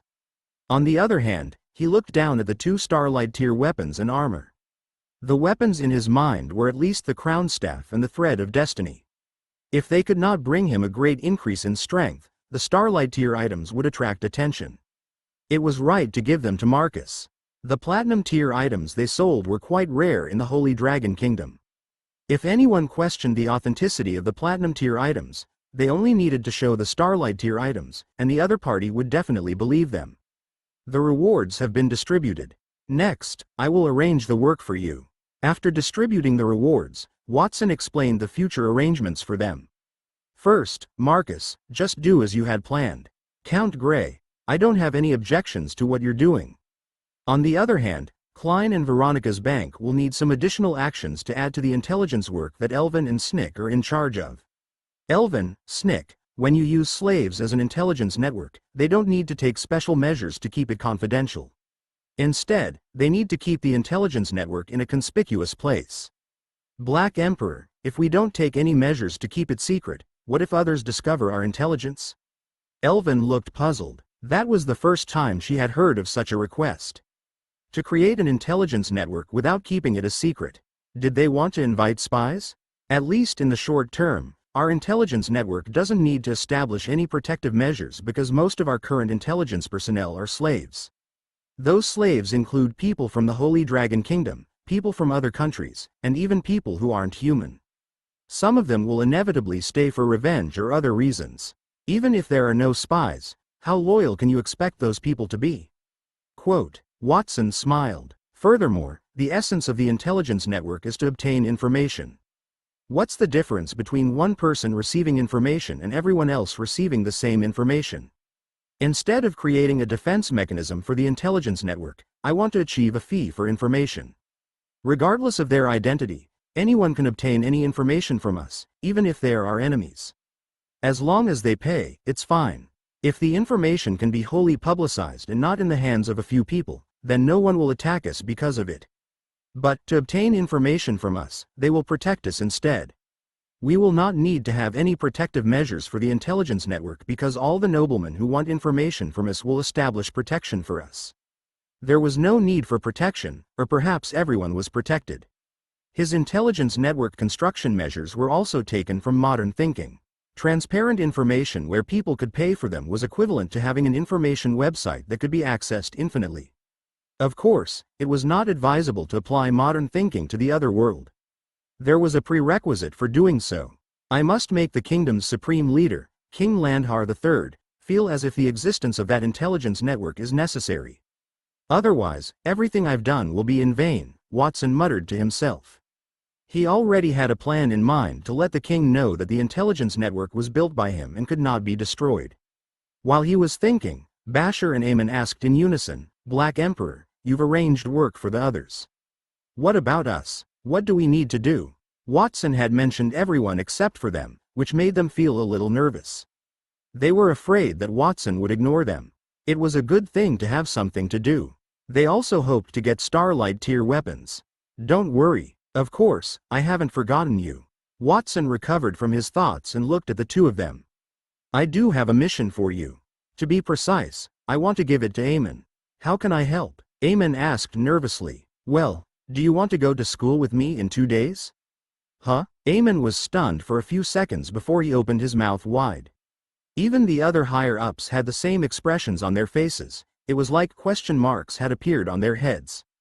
Chapter 400. Meeting two girls by chance. Black Emperor, what do you mean by accompanying you to school? Aemon asked carefully as if he did not understand Watson's words. I mean it literally. In 2 days, I will go to the Royal Academy to study. It will be very troublesome to come out. Furthermore, if I don't have anyone to talk to, it will be very troublesome too. Watson smiled at Aemon. None of the above is the reason I asked you to accompany me to school. If it's not the real reason, then why did you say it? Is it to tease us? Quote, Aemon complained in his heart, but he did not say it out loud. Instead, he waited for Watson to continue. After a few seconds, Watson said, the real reason I asked you to accompany me to school is to let you get in touch with the noblemen in the kingdom and see if there are any talents that we can recruit, even if they are the children of less significant noblemen. His goal was to overthrow King Landhar III. Therefore, he had to grasp the future of the kingdom, the younger generation.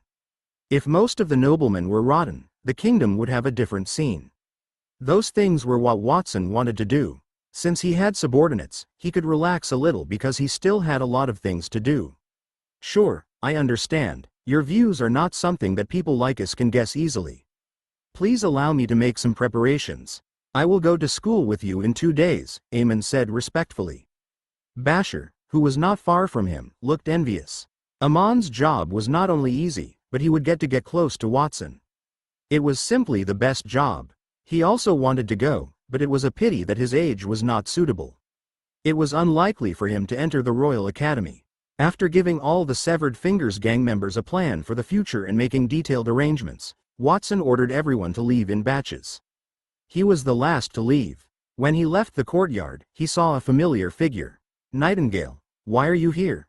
The person who appeared in front of him was none other than Nightingale, the maid he had brought from Mount Creation to the royal city. At the moment, Nightingale was wearing a black dress, white silk gloves on her arms, and a top hat with flowers pinned on it. When she saw him, the Nightingale appeared a little shy and reached out to lower the brim of her hat. Watson had assigned Nightingale to Denise when they reached the royal city. Since Denise had a mansion there, it was just right for her and Nightingale to live in it. Watson had wanted to live in the Temple of the Stars with Antonio, but since he had been learning sword techniques with Reed, he decided to live in the Sword Saint's courtyard. He had not seen Nightingale for a long time, so he did not expect her to appear there suddenly. "Watson, I came here today because Denise said that there are many things that are not available at the border, so she wanted to take me out for a walk. I'm not here because I haven't seen you for a few days or because I miss you. So she's here for me." When he heard Nightingale's words, Watson found it funny and decided to tease her. "Since you did not come to look for me, I have something else to do, so I'll leave first."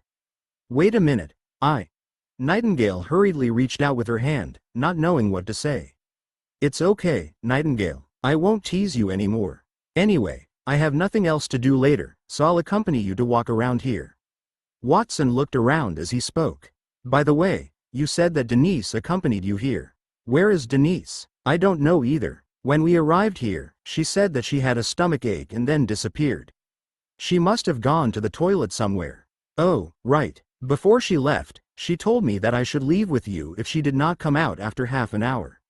There's no need to wait for her. Then, let's go." Watson nodded after listening to Nightingale's words. The two of them walked side by side and left Count Grey's manor. Not long after the two of them left, at a street corner not far from the manor, Denise came out from the shadows and looked at the backs of the two people in the distance. "Miss Nightingale, I really don't want to be a third wheel. I'll let you and young Master Watson enjoy the day together. You don't have to thank me. Watson, I haven't seen you in the past few days. What have you been doing?" Nightingale gradually relaxed as they walked on the street and looked at the people passing by. She was a killer trained by the border count. She might look cold, but she was a kind person. She only acted tough in front of everyone else, and she would be herself with Watson. "Nothing much. I'm just learning some sword techniques from Master Reed. When I have nothing to do, I'll go out for a walk," Watson replied casually. He decided not to tell Nightingale about the Severed Fingers gang for the time being because it was very dangerous to form an underground force to fight against the king, and the Severed Fingers gang was still developing. There was no need to involve Nightingale in it. "Is that all?" Nightingale asked doubtfully, but her eyes were full of disbelief. "I saw you walking on the street with the Sword Saint's daughter during the day. I saw a similar scene a week ago. I even heard that you had a conflict with the Campbell family because of the Sword Saint and got into trouble." Ahem. Watson was speechless. He had no idea Nightingale had been paying attention to him, even though he had not seen her in a while. "I had dinner with Tina because she wanted to ask me questions, and the conflict between the Campbell family and me was not because of her, but because a guy named Augustus from the Campbell family took the initiative to find trouble with me." After a simple explanation, Watson thought she would not be troubled anymore, so he did not expect Nightingale to raise her eyebrows and become even angrier after hearing that. "Watson, you even address Lady Swordmistress as Tina now. When did you become so familiar with her?" Cough. "Did you choose to live in the Sword Saint's courtyard because of Lady Swordmistress? No wonder you did not leave that place. And when you did, you were with her. You weren't happy when you were in the City of Steel, but now you're so nice. Watson, do you have masochistic tendencies? The more troublesome one causes you, the more you like." Nightingale's words became more fluent. Cough, cough, cough. One should never defend a woman when she was angry. Having deeply understood that principle, Watson could only cover it up with a cough and choose to change the topic. "Nightingale, didn't you come out to visit the royal city and buy some things? Let's not talk about that. Let's see what you want to buy. I'll buy it for you later, as an apology for not seeing you for the past few days.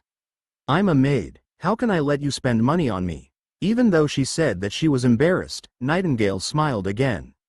She led Watson to the shops on the street and looked at the stalls one by one. Sometimes, she picked up a magic necklace with enchantment. Sometimes, she picked up the enchanted earrings and gestured at the ears. It seemed that she had already regarded Watson as the person who would pay for them. "Don't miss out on this place. There's good food here, winter bamboo shoots and clam soup.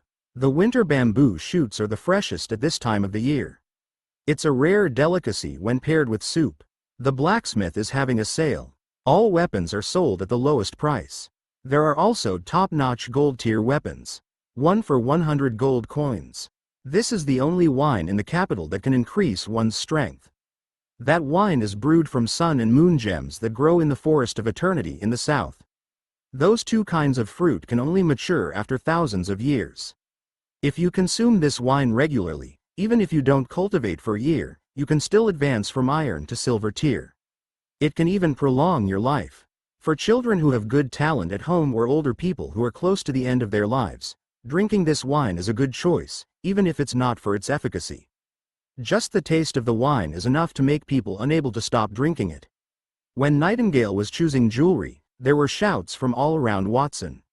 Many of the items sold by those people were products from the Severed Fingers gang. Watson could not help but smile. It seemed that the goods were indeed selling very well. Those members were not exaggerating. Under his plan, the entire capital and even the kingdom would gradually be under his control. The process might be a little long, but he could afford to wait. Watson, how do you feel about this accessory? Nightingale stood up from the jewelry stall. She held an ornament that looked like a hairpin in her hand and gestured at her hair. The hairpin was lovely. Behind the spiral-shaped tip was a bird-shaped sculpture. It made her look a little playful when it was inserted into her hair. The hairpin's craftsmanship was very ordinary. There was only a defense spell added to it that could block bronze tier attacks. Other than that, there was nothing else. Only the carving's craftsmanship was worthy of praise. Watson could easily fuse countless more powerful ornaments like that. However, Watson knew that Nightingale did not value that ornament. She was just enjoying the process of shopping. Miss, you have good taste. That accessory is a rare gold tier accessory in our shop. The magic engraved on it can resist the attack of a silver tier elite. You can have it for 100 gold coins. Perhaps the young man next to you would pay for it? Seeing Nightingale pick up the hairpin, the shop owner kept bragging about how good the hairpin was. Watson rolled his eyes. A bronze tier accessory was worth only 1 gold coin, but the shop owner wanted 100 gold coins for it. It was 100 times more expensive. Since Nightingale seemed to like the hairpin very much and 100 gold coins were not much anyway, Watson decided to pay for the accessory. At that moment, 2 women in luxurious clothes walked out from behind the stall owner angrily and threw a broken bracelet at the stall. Boss, didn't you say that the bracelet you sold me is gold tier equipment mined from ancient ruins? What caused it to crack after only a few uses? The quality is too poor. Can you fix it for me? Watson looked up and saw that the 2 women were only 13 or 14 years old. They were about the same age as him and looked vaguely familiar. As for the bracelet in their hands, Watson knew it was only an ordinary bronze tier bracelet. It was mixed with some ores mined from the relics, which emitted an ancient aura because the craftsmanship was not bad. Ordinary people who did not know much about casting would not be able to tell the difference. Ladies, once goods are sold, they are not returnable. I am only a merchant and not a master forger. How would I know how to repair a product from the ancient relics?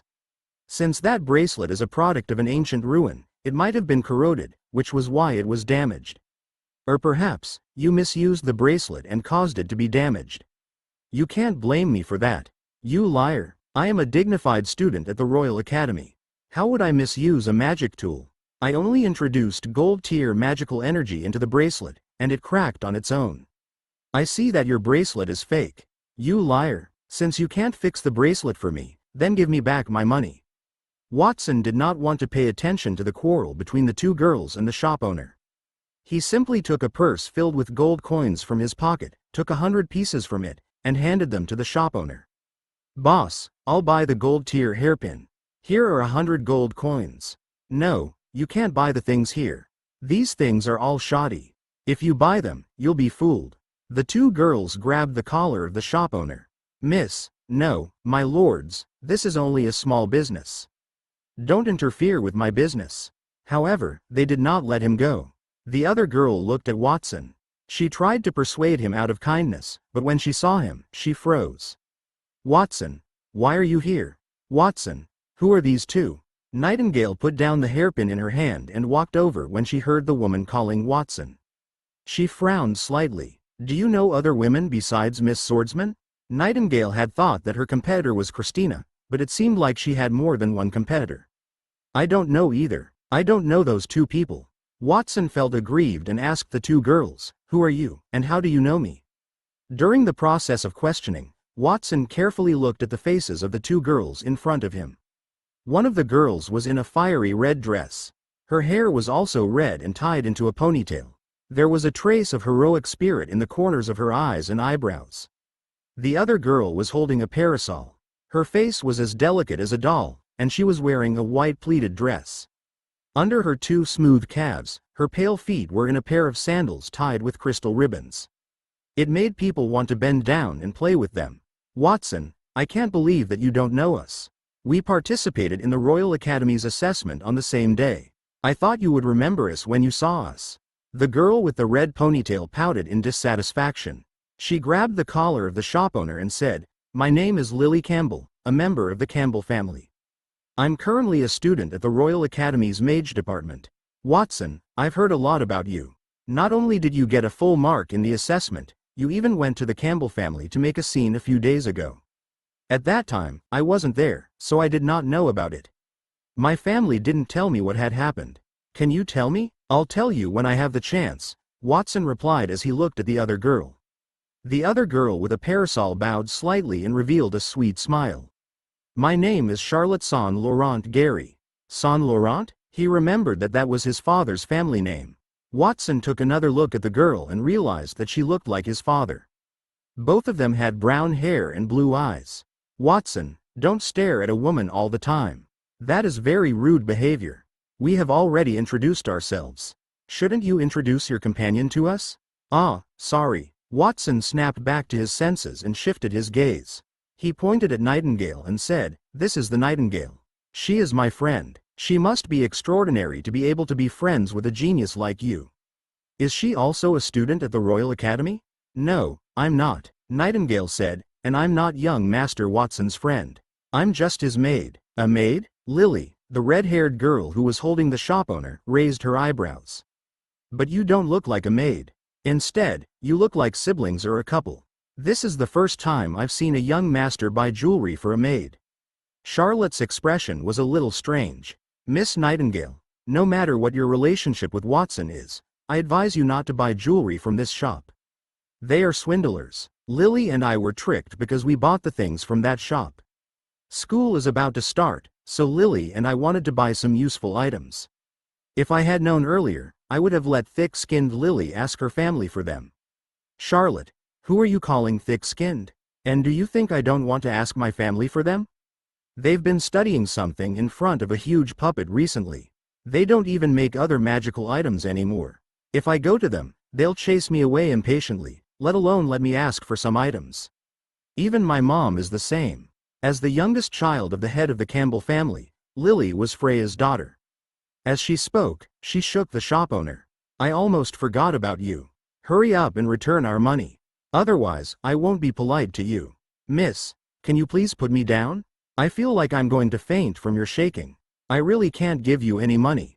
Perhaps you can pick another bracelet from my shop." "What's the use of picking a bracelet randomly? It's just a bunch of junk anyway. It's just a change from one junk to another. Either you give me money, or I'll destroy your shop." After arguing with the shop owner for a long time, Lily had also attracted the attention of other onlookers nearby. Many people were pointing at them, which made Watson frown.